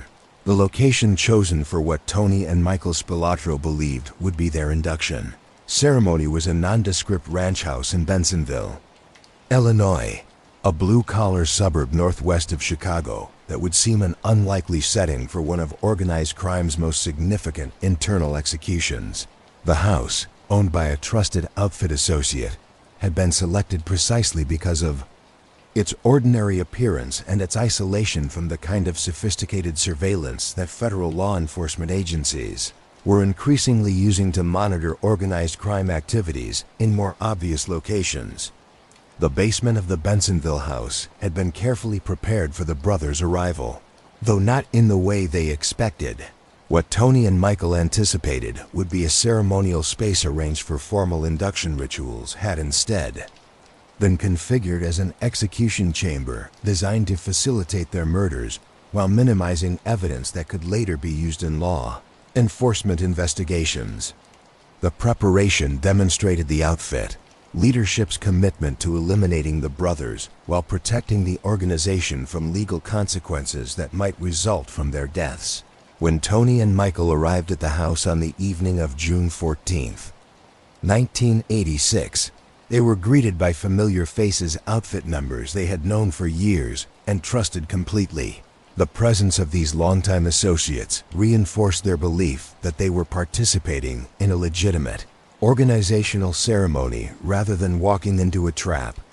The casual, almost festive atmosphere that had been carefully orchestrated by their executioners masked the deadly intentions that had brought everyone together. The brothers were told that the ceremony would be conducted in the basement to ensure privacy and security, explanations that seemed perfectly reasonable given the sensitive nature of formal outfit inductions. They were asked to surrender their weapons as a sign of respect and trust, a request that seemed consistent with the solemnity of the occasion. But that actually served to ensure they would be helpless when the attack began. Their compliance with these requests demonstrated their complete trust in the organization and their fatal misunderstanding of their actual situation. As Tony and Michael descended the stairs into the basement, they were entering a space where their fate had already been decided, and where their executioners were waiting to carry out orders that had been planned for months. The basement had been selected not just for its privacy, but for its acoustic properties. The thick concrete walls and underground location would muffle any sounds that might attract attention from neighbors or passers-by. The isolated location also provided the executioners with complete control over the situation, ensuring that the brothers could not escape or call for help once the attack began. The actual assault began suddenly and without warning, as Tony and Michael found themselves confronted not by colleagues, preparing to welcome them into the organization's upper ranks, but by killers who had been instructed to eliminate them as efficiently as possible. The brothers' shock and confusion at this betrayal was absolute. They had trusted these men completely and had never imagined that the organization they had served so loyally would order their deaths. The attack itself was characterized by the kind of systematic brutality that had become a signature of Chicago outfit internal discipline. Rather than simply shooting the brothers quickly and efficiently, their executioners subjected them to extended beatings that served multiple purposes within the organization's culture. The prolonged violence demonstrated the seriousness of the betrayal that Tony's activities were considered to represent. The physical suffering inflicted on both brothers served as a warning to other organization members about the consequences of operational failures or security breaches. Most importantly, the brutality ensured that both victims would be incapacitated and unable to provide information to law enforcement if they somehow survived the attack. Tony, despite his small stature, fought desperately against his attackers, drawing upon the violent skills that had built his reputation throughout his criminal career. But the odds were overwhelming. Multiple attackers armed with various weapons against two victims who had been disarmed and surprised. Michael, with less experience in violent situations, was quickly overwhelmed and beaten into unconsciousness. Both brothers were systematically brutalized until they were no longer capable of resistance. The weapons used in the attack were chosen for their effectiveness rather than for any symbolic significance. Baseball bats, pipes, and other blunt instruments were employed to inflict maximum damage, while avoiding the kind of obvious evidence that firearms might have left behind. The attackers demonstrated professional competence in their use of violence, ensuring that both victims were incapacitated quickly while inflicting the kind of comprehensive physical trauma that would make survival unlikely even if medical help had been available. The psychological impact of this betrayal was perhaps as devastating as the physical violence. Tony, who had built his entire adult life around loyalty to the Chicago outfit, was forced to confront the reality that the organization he had served so faithfully had ordered his elimination. The recognition that his trust had been betrayed by people he had considered family members added an emotional dimension to his physical suffering that made his final moments even more tragic. Michael's experience was complicated by his relative inexperience with the kind of extreme violence that had characterized his brother's career. His participation in criminal activities had been primarily financial and organizational rather than violent, and the sudden transition from anticipated celebration to mortal combat was particularly shocking for someone who had maintained some illusions about the honorable aspects of organized crime culture. The systematic nature of the beatings reflected the executioners' understanding that their mission required more than simple elimination of the brothers. It required sending a message to other organization members about the consequences of the kind of failures that Tony's career had come to represent. The extended violence demonstrated that even long-time, successful members of the organization could not expect mercy if their activities threatened organizational interests. As the attack continued, both brothers gradually lost consciousness from their injuries, slipping into states where they were no longer aware of their surroundings or able to resist their attackers. But the beatings continued even after they were unconscious, ensuring that their injuries would be fatal regardless of any medical intervention that might be attempted. The thoroughness of the violence reflected the executioner's commitment to completing their assignment regardless of any personal feelings they might have had about their victims.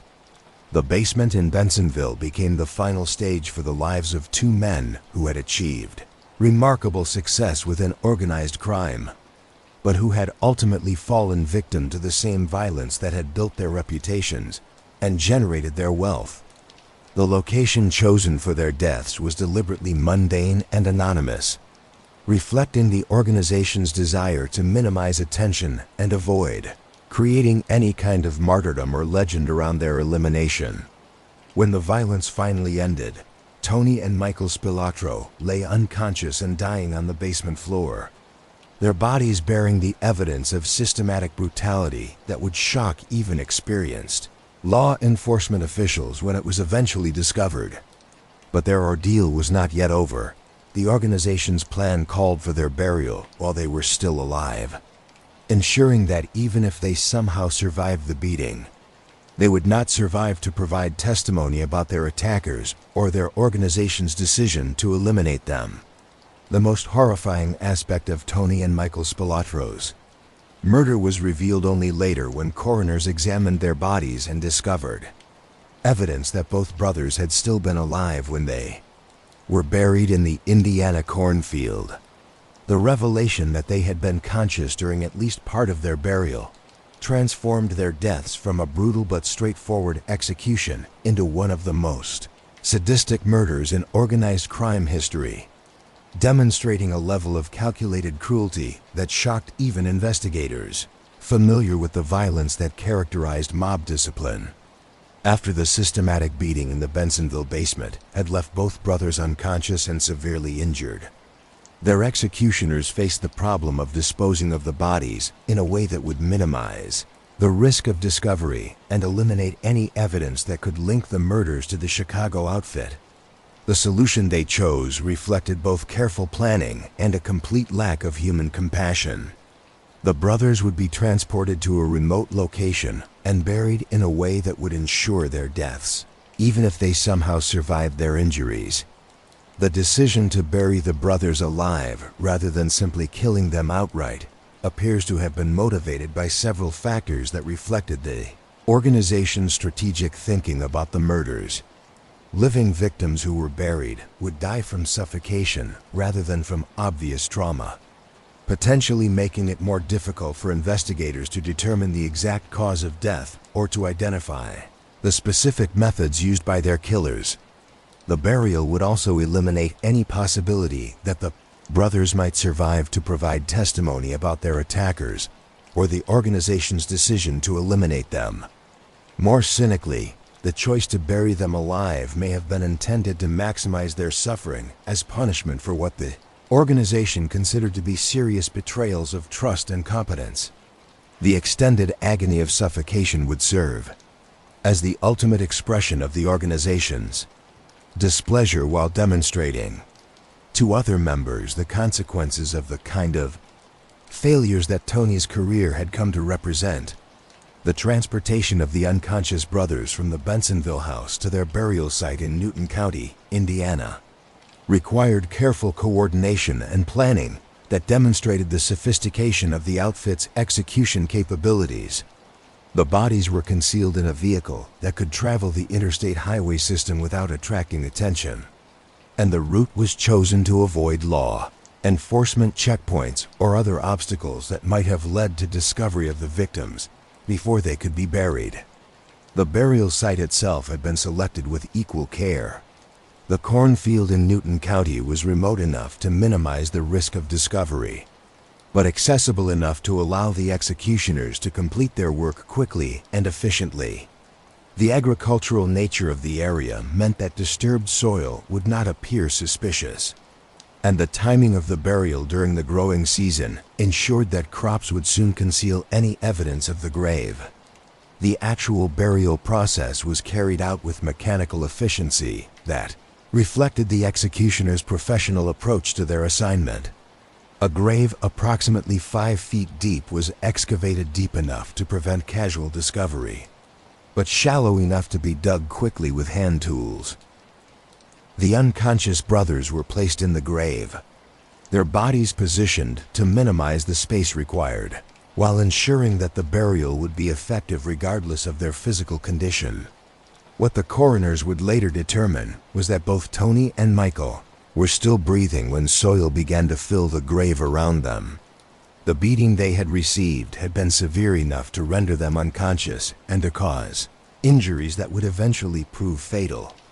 but it had not been sufficient to kill them immediately. As dirt covered their bodies, they were slowly suffocating, dying by degrees as their oxygen supply was cut off, and their ability to breathe was progressively eliminated. The horror of this revelation was compounded by evidence that at least one of the brothers may have regained consciousness during the burial process. Soil particles found in their airways and defensive wounds on their hands suggested that they had made desperate attempts to claw their way out of the grave as dirt covered their bodies. The physical evidence painted a picture of their final moments that was almost too terrible to contemplate. Two men who had spent their lives inflicting violence on others, experiencing the ultimate helplessness as they slowly suffocated in a makeshift grave hundreds of miles from home. The coroner's determination that the brothers had been buried alive transformed the investigation of their deaths from a search for murderers into a hunt for individuals capable of extraordinary cruelty. Law enforcement officials understood that the decision to bury victims alive required a level of cold-blooded calculation that went beyond ordinary criminal violence. This was not a killing committed in anger or desperation, but a carefully planned execution designed to maximize suffering while minimizing the risk of discovery. The revelation also provided investigators with important clues about the organizational nature of the murders. The sophisticated planning required to transport unconscious victims across state lines and bury them in a fartem in a conscious victims across state lines and bury them in a crofas state lines, a crocostum in a fasa sington saji state in a conscious. Pre-selected location suggested the involvement of multiple individuals, working under careful coordination. The choice to inflict maximum suffering on the victims indicated that the murders were intended to send a message to other potential targets about the consequences of betraying or disappointing the organization. From a forensic perspective, the buried alive aspect of the murders provided investigators with evidence that might not have been available if the brothers had been killed by more conventional methods. The soil particles in their airways, the defensive wounds, and the positioning of their bodies all provided information about the circumstances of their deaths that could potentially be used to identify their killers or prove their guilt in court. The psychological impact of learning that the brothers had been buried alive was profound for everyone who had known them personally or professionally. Nancy Spilotro's grief was compounded by the knowledge that her husband had suffered an agonizing death that reflected the ultimate betrayal by people he had trusted completely. For law enforcement officials who had pursued Tony throughout his career, the manner of his death provided a sobering reminder of the ruthless nature of the criminal organizations they were investigating. Perhaps most importantly, the revelation that the brothers had been buried alive demonstrated the Chicago outfit's commitment to sending clear messages about the consequences of failure or betrayal. The extraordinary cruelty involved in their murders was intended to create fear among other organization members and to demonstrate that even long-time successful criminals could not expect mercy if they threatened organizational interests. The cornfield burial also reflected the outfit's understanding of how to minimize law enforcement attention while maximizing the psychological impact of their actions. By disposing of the bodies in a remote agricultural area, they had hoped to prevent discovery for months or years, allowing the organization time to consolidate their position and eliminate any remaining security risks. At the same time, if the bodies were eventually discovered, the evidence of extreme cruelty would serve as a warning to anyone considering cooperation with law enforcement or challenges to organizational authority. About 8 days after Tony and Michael Spilotro vanished from a Chicago suburb, farmer Dennis Holford was working his cornfield in Newton County, Indiana, when his plow struck something that would change his life forever and bring one of organized crime's most brutal chapters to its conclusion. What emerged from the dark Indiana soil on June 22, 1986, were the battered remains of two brothers whose story had captivated and horrified law enforcement agencies for more than a decade. Holford's initial reaction was confusion rather than alarm. The object that had stopped his plow appeared to be animal hide perhaps, the remains of livestock that had died during the harsh Indiana winter and been buried by a farmer who wanted to dispose of the carcass quickly and efficiently. But as he examined the obstruction more carefully, he realized with growing horror that he was looking at human remains that bore evidence of extreme violence. The farmer's call to local police initiated a response that would eventually involve multiple law enforcement agencies and generate one of the most comprehensive forensic investigations in Indiana state history. Newton County Sheriff's deputies who responded to Holford's call quickly recognized they were dealing with a crime scene that exceeded their investigative capabilities and requested assistance from state, police, and federal authorities who had experience with complex murder cases. The excavation of the grave revealed the full extent of the horror that had been inflicted on the Spilotro brothers. Both bodies showed evidence of systematic beatings that had broken bones, ruptured organs, and inflicted trauma that would have been fatal even with immediate medical attention. But the coroner's examination revealed the most shocking aspect of their deaths. Both brothers had still been alive when they were buried, and had died from suffocation rather than from their injuries. Forensic evidence recovered from the grave provided investigators with important clues about the circumstances of the murders and the identity of the perpetrators. Soil analysis revealed that the grave had been dug recently, consistent with the timeline of the brothers' disappearance. Physical evidence on the bodies indicated that they had been transported to the burial site from another location where the actual assault had taken place. Most importantly, the sophistication of the burial method suggested the involvement of experienced criminals who had planned the murders carefully and executed them with professional competence. Identification of the bodies was complicated by the extent of their injuries and the effects of burial, but dental records and fingerprints eventually confirmed that the remains were those of Anthony and Michael Spilotro. The confirmation transformed what had been a missing persons investigation into a double homicide case that attracted immediate attention from federal law enforcement agencies that had been monitoring the brothers' activities for years. The FBI's response to the discovery of the bodies was swift and comprehensive, reflecting their understanding that the murders represented a significant development in their ongoing investigation of Chicago outfit activities. Agents who had been building cases against Tony and other organization members suddenly found themselves investigating the elimination of their primary target, a development that required them to reconsider their entire approach to prosecuting organized crime in Las Vegas and Chicago. From an investigative perspective, the murders created both opportunities and challenges for federal law enforcement. The elimination of Tony removed a key target from their prosecution plans, but it also provided them with evidence of the organization's willingness to use extreme violence to protect its interests.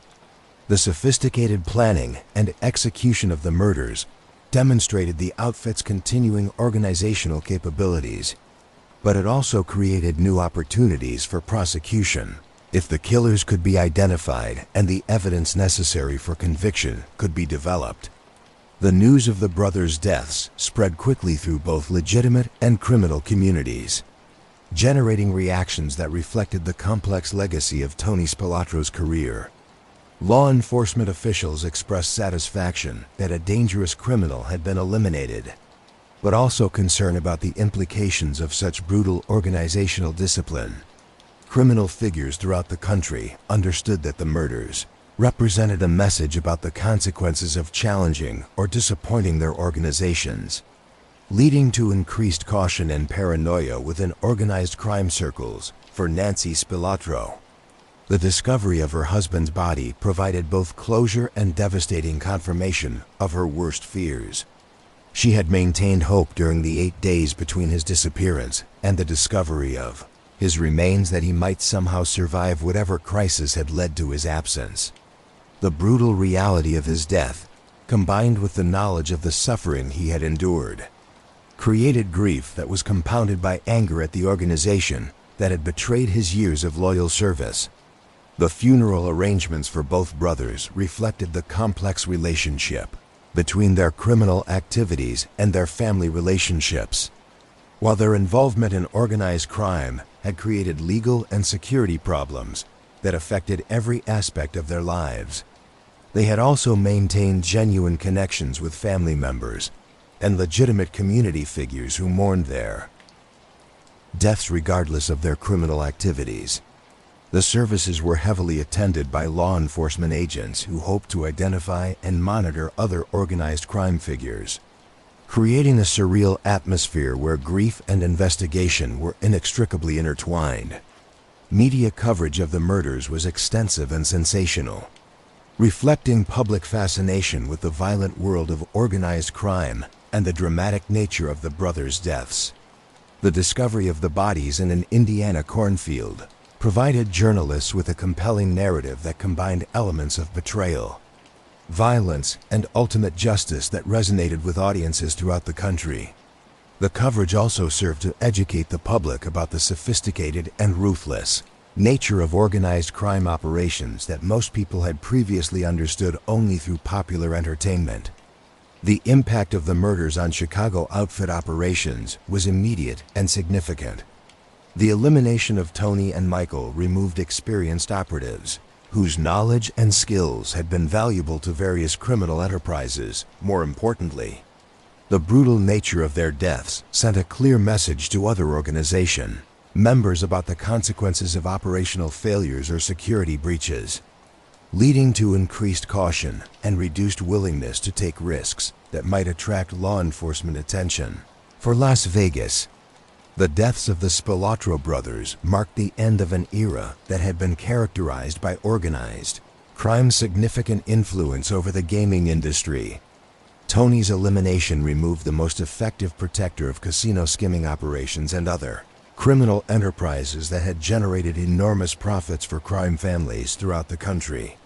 His death symbolized the beginning of a transition toward corporate ownership and legitimate business practices that would fundamentally change the character of Las Vegas's gaming industry.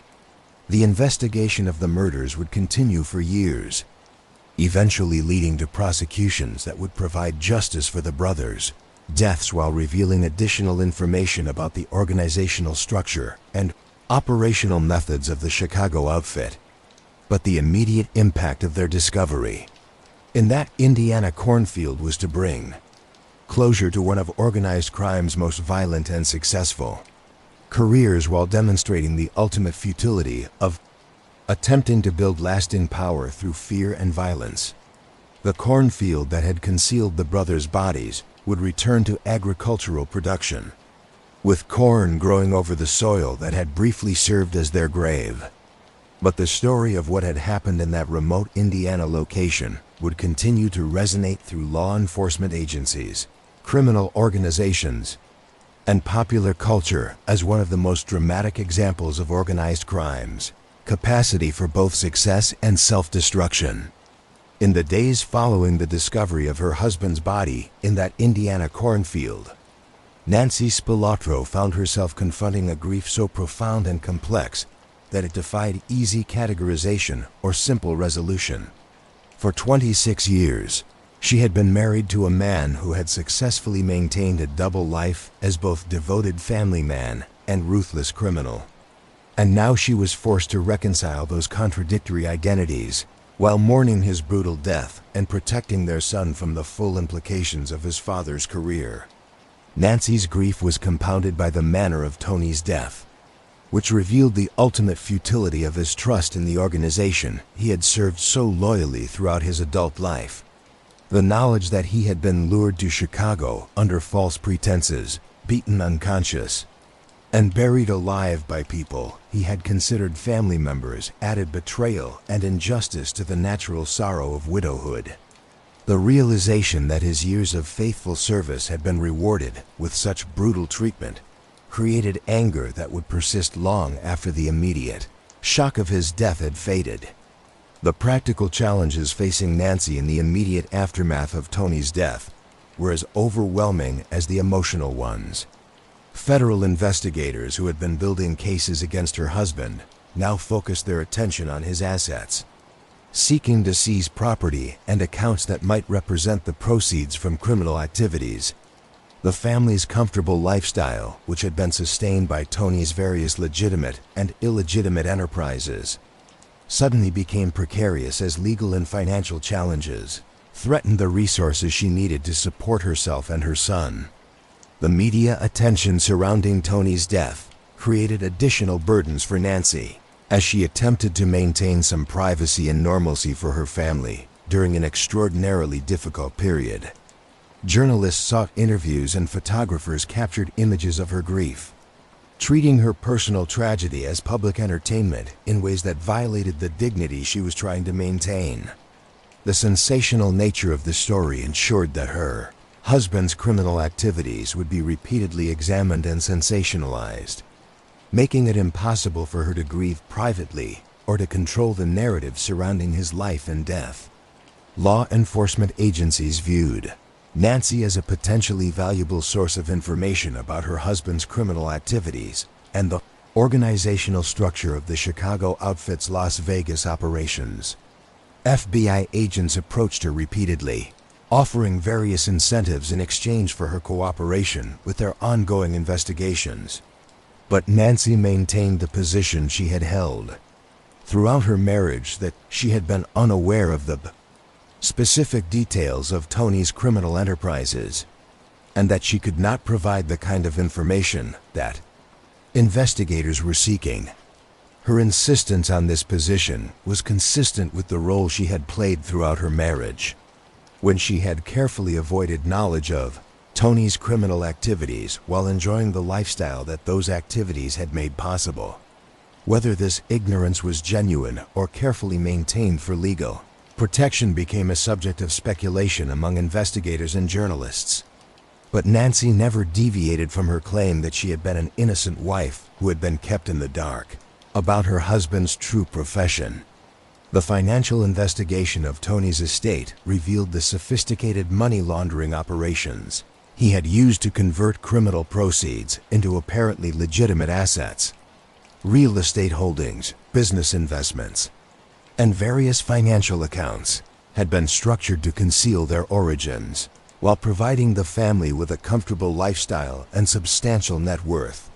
Federal prosecutors sought to seize these assets under forfeiture laws, arguing that they represented the proceeds from criminal activities and should not be available to benefit the family. Nancy's legal battle to protect the family's assets from federal seizure became a prolonged and expensive process that required her to demonstrate the legitimate sources of their wealth while avoiding admissions that might compromise her legal position. The complexity of Tony's financial arrangements made this task particularly difficult, as legitimate business profits had been deliberately mixed with criminal proceeds in ways that made separation almost impossible. The investigation also revealed the extent to which Tony's criminal activities had exposed his family to various risks that Nancy had not fully understood during his lifetime. His enemies within and outside organized crime had sometimes targeted family members as a way of pressuring him, and his death eliminated the protection that his reputation for violence had previously provided. Nancy found herself needing to maintain security precautions that reflected the continuing dangers associated with her husband's criminal legacy. Perhaps most challenging for Nancy was the need to explain her husband's death to their son, Vincent, who was entering adulthood at the time and who was beginning to understand the true nature of his father's career. The revelation that Tony had been murdered by the very organization he had served created complex emotions of anger, confusion, and fear that required careful handling to prevent lasting psychological damage. Nancy had to help her son understand his father's choices while protecting him from the full implications of those choices for their family's future. The broader investigation of Tony's murder eventually developed into one of the most significant organized crime prosecutions in federal law enforcement history. Operation Family Secrets, as it came to be known, would eventually result in the conviction of multiple Chicago outfit members for various crimes, including the murders of Tony and Michael Spilotro. But the investigation would take more than 20 years to complete, requiring Nancy to live with the uncertainty and periodic legal proceedings that prevented her from achieving complete closure regarding her husband's death. During the years following Tony's death, Nancy maintained a dignified silence regarding the specifics of his criminal activities while protecting her family's privacy and attempting to rebuild their lives around legitimate pursuits.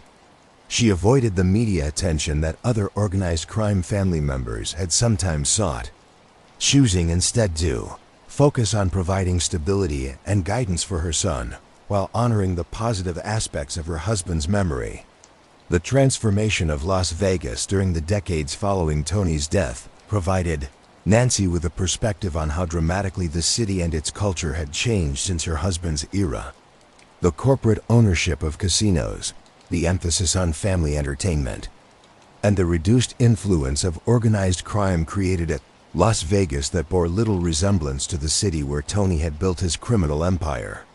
For Nancy, these changes represented both progress and lost progress toward a more legitimate and law-abiding entertainment industry, but loss of the excitement and opportunity that had characterized Las Vegas during its more dangerous and colorful past.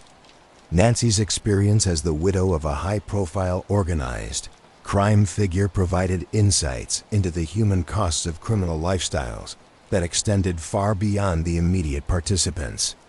The grief, financial uncertainty, legal challenges, and social stigma that she experienced were consequences of her husband's choices that affected innocent family members who had not participated in his criminal activities.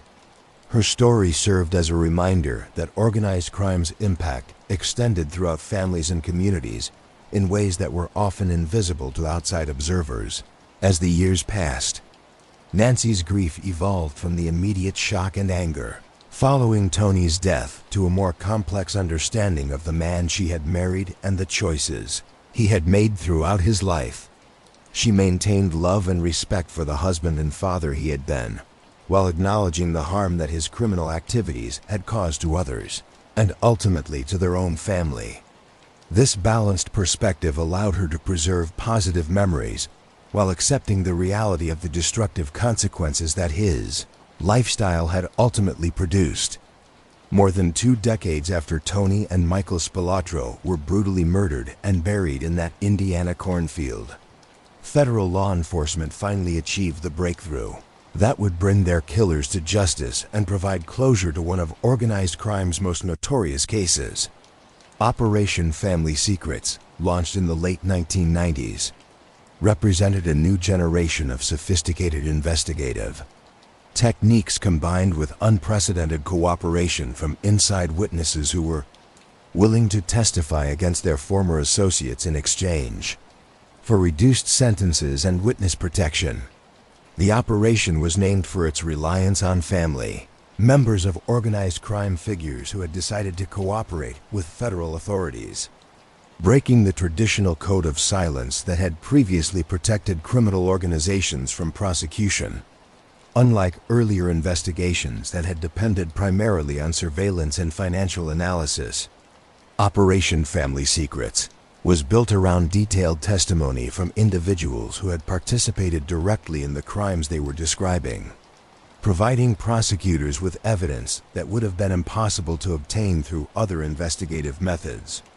The breakthrough that made the Spilotro murder prosecutions possible came from Frank Calabrese Jr., a son of Chicago outfit member Frank Calabrese Sr., who had been one of Tony's executioners. The younger Calabrese had grown up within the organization's culture, but had become disillusioned with the violence and criminality that defined his family's lifestyle. His decision to cooperate with federal authorities provided investigators with detailed information about multiple murders, including the Spilotro brothers' deaths that had previously remained unsolved. Calabrese Jr.'s testimony was supported by recordings he had made of conversations with his father, while both were imprisoned on unrelated charges. These recordings captured Frank Calabrese Sr. discussing the Spilotro murders and other violent crimes with a level of detail that provided prosecutors with evidence that would have been impossible to fabricate or obtain through other sources.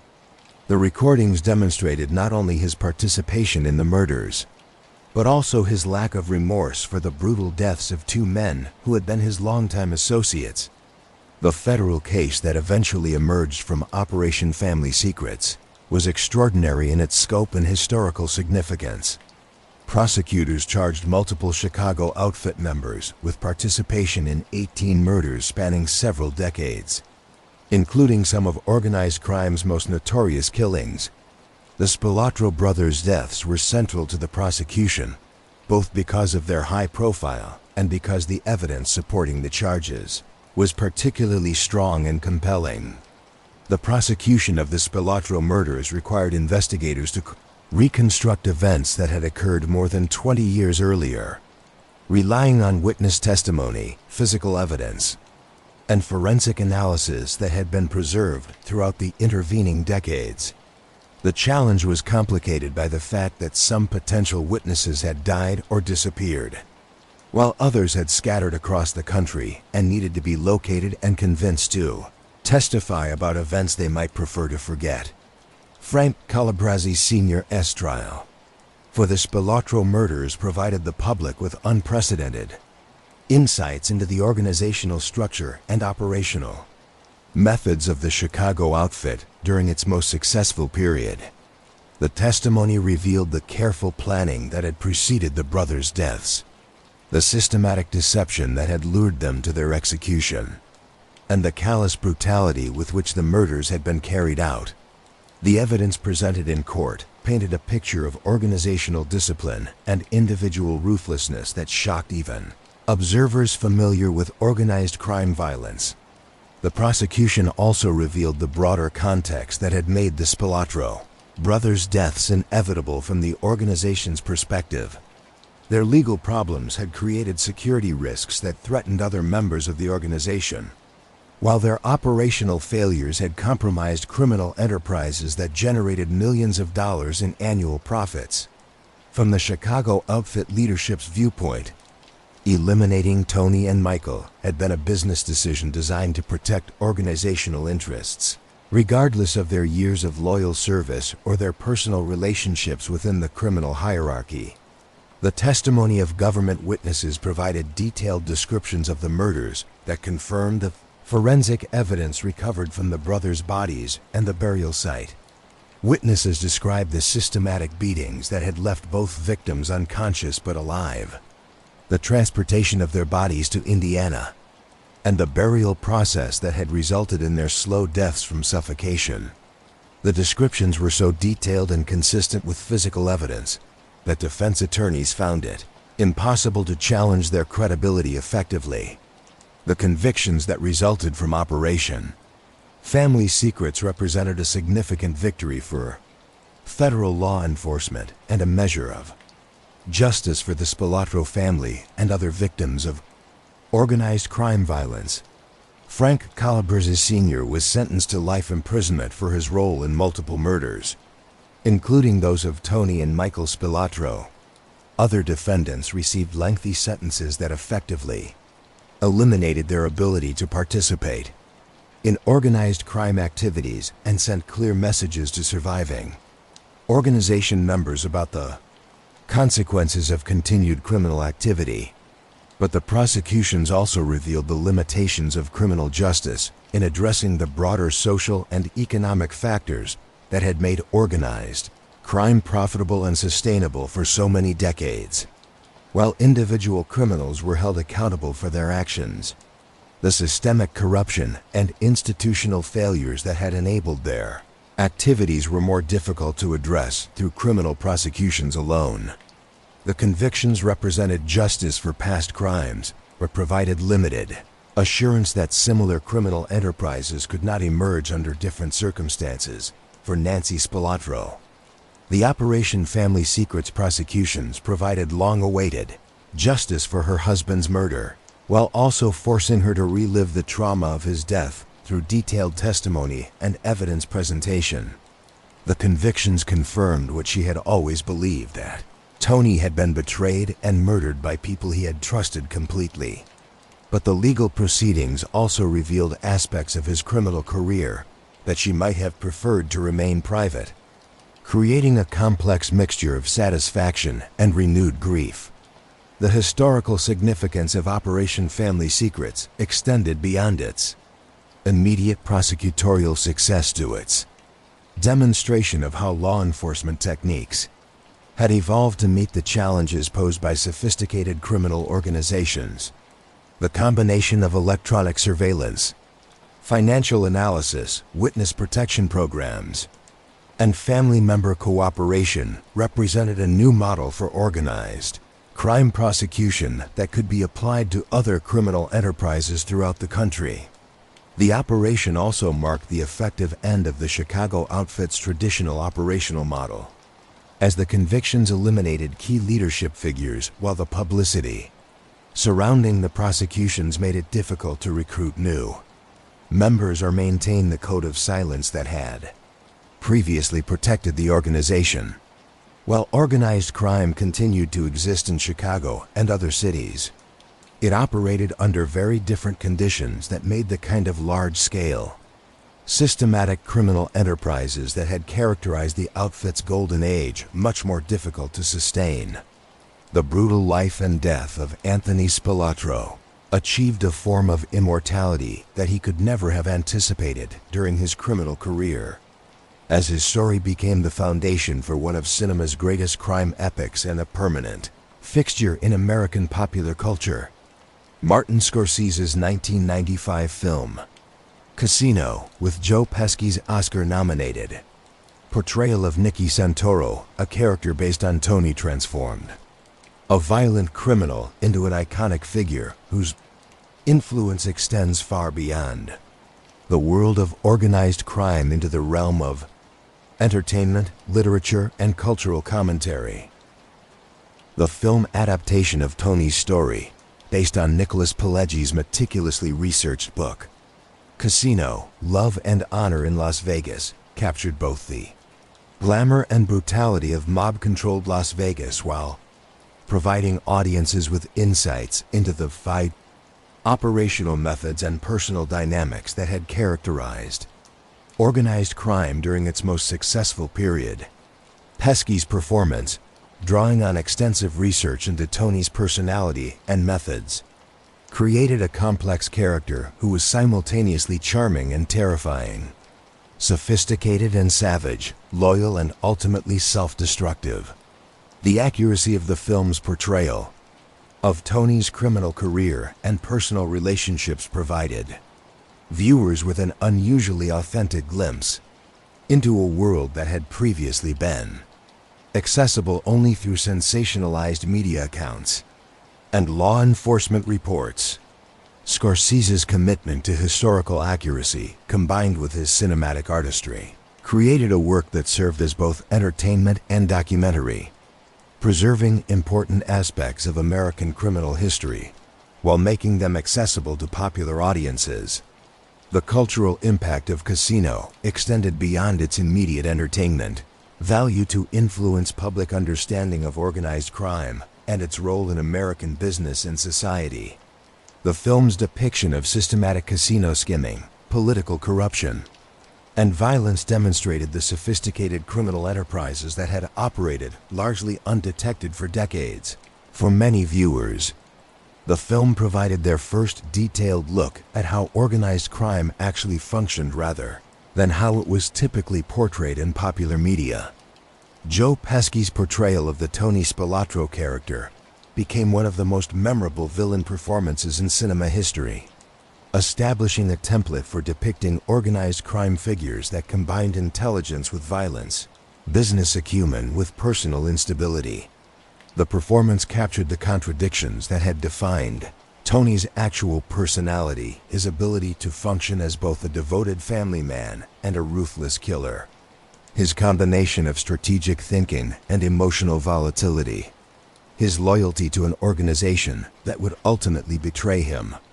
The film's exploration of Tony's relationship with Frank Rosenthal, portrayed as Sam Ace Rothstein and played by Robert De Niro, provided audiences with insights into the complex, personal dynamics that had characterized organized crime operations in Las Vegas, the friendship, partnership, and ultimate conflict between the two men illustrated how personal relationships could both strengthen and destroy criminal enterprises while demonstrating the human costs of criminal lifestyles that extended beyond immediate participants to their families and communities. The love triangle involving Tony Rosenthal and Jerry, portrayed as Ginger McKenna and played by Sharon Stone, became one of the film's most compelling narrative elements, demonstrating how personal betrayals could have professional consequences that threatened entire criminal organizations. The relationship provided audiences with a more intimate understanding of the emotional pressures and personal conflicts that had contributed to the downfall of real-life organized crime figures. Beyond its cinematic success, Tony's story became source material for numerous books, documentaries, and television programs that explored different aspects of organized crime history and Las Vegas's development. Authors and filmmakers found in his career a perfect vehicle for examining the intersection of legitimate business and criminal enterprise, the corruption of public institutions, and the ultimate futility of attempting to build lasting power through violence and intimidation. The story also became part of Las Vegas's official and unofficial tourism marketing, as the city embraced its colorful criminal past as part of its entertainment appeal. Mob museums, casino exhibits, and tour guides incorporated Tony's story into narratives that presented organized crime history as part of Las Vegas's distinctive cultural heritage, transforming criminal activities into tourist attractions that generated legitimate economic benefits.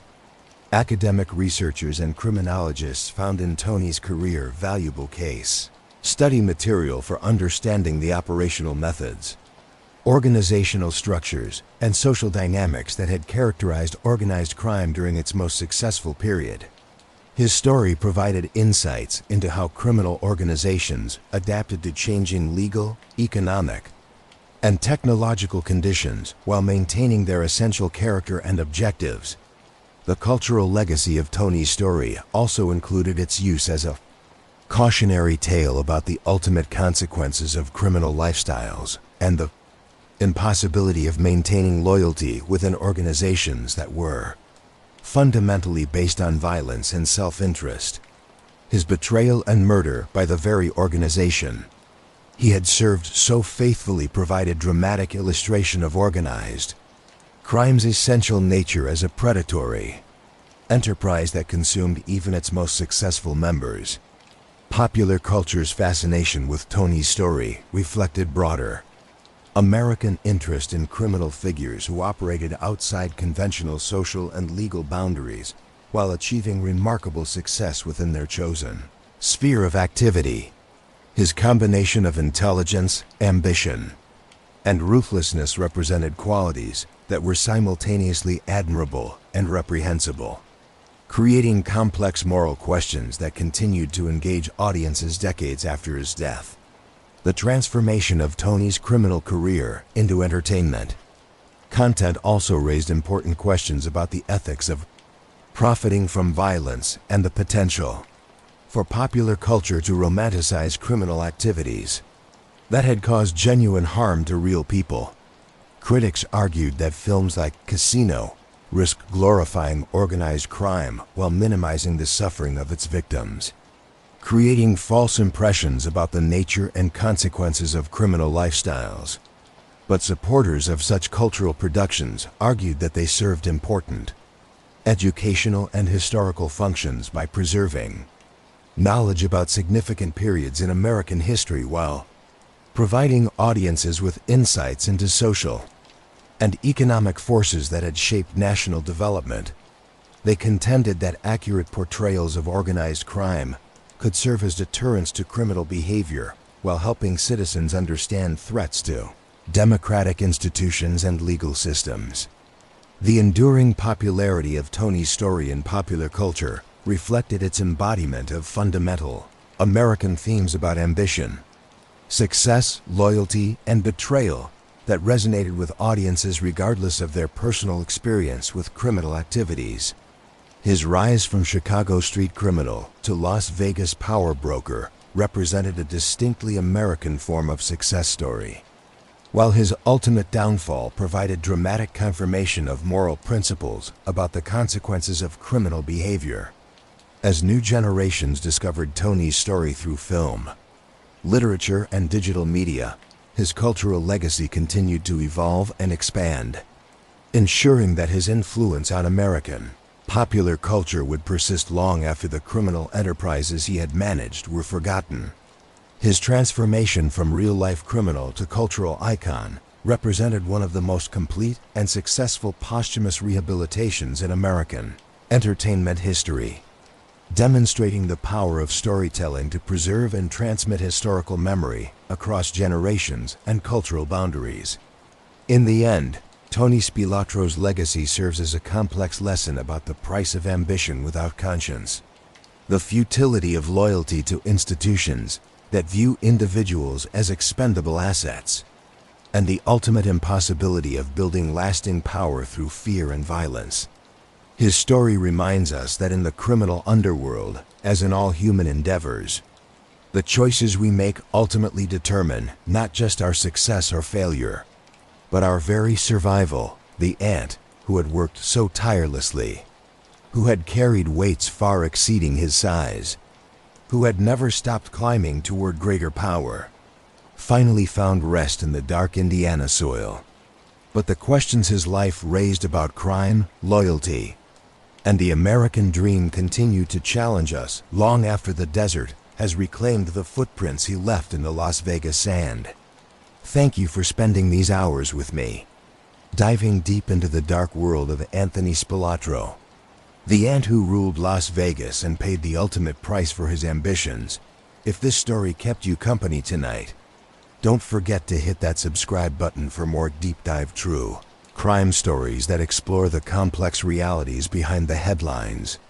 Like this video if you want more comprehensive gangster biographies that go beyond the surface to examine the human psychology behind the violence. What did you think of Tony's story? Was he a product of his environment, or did his choices define his destiny? Drop your thoughts in the comments below. Share this with anyone who appreciates long-form storytelling that treats true crime with the depth and complexity it deserves. Remember, these aren't just stories about criminals. They're examinations of American society, human nature, and the eternal struggle between loyalty and survival. Until next time, stay curious about the shadows that shaped our history.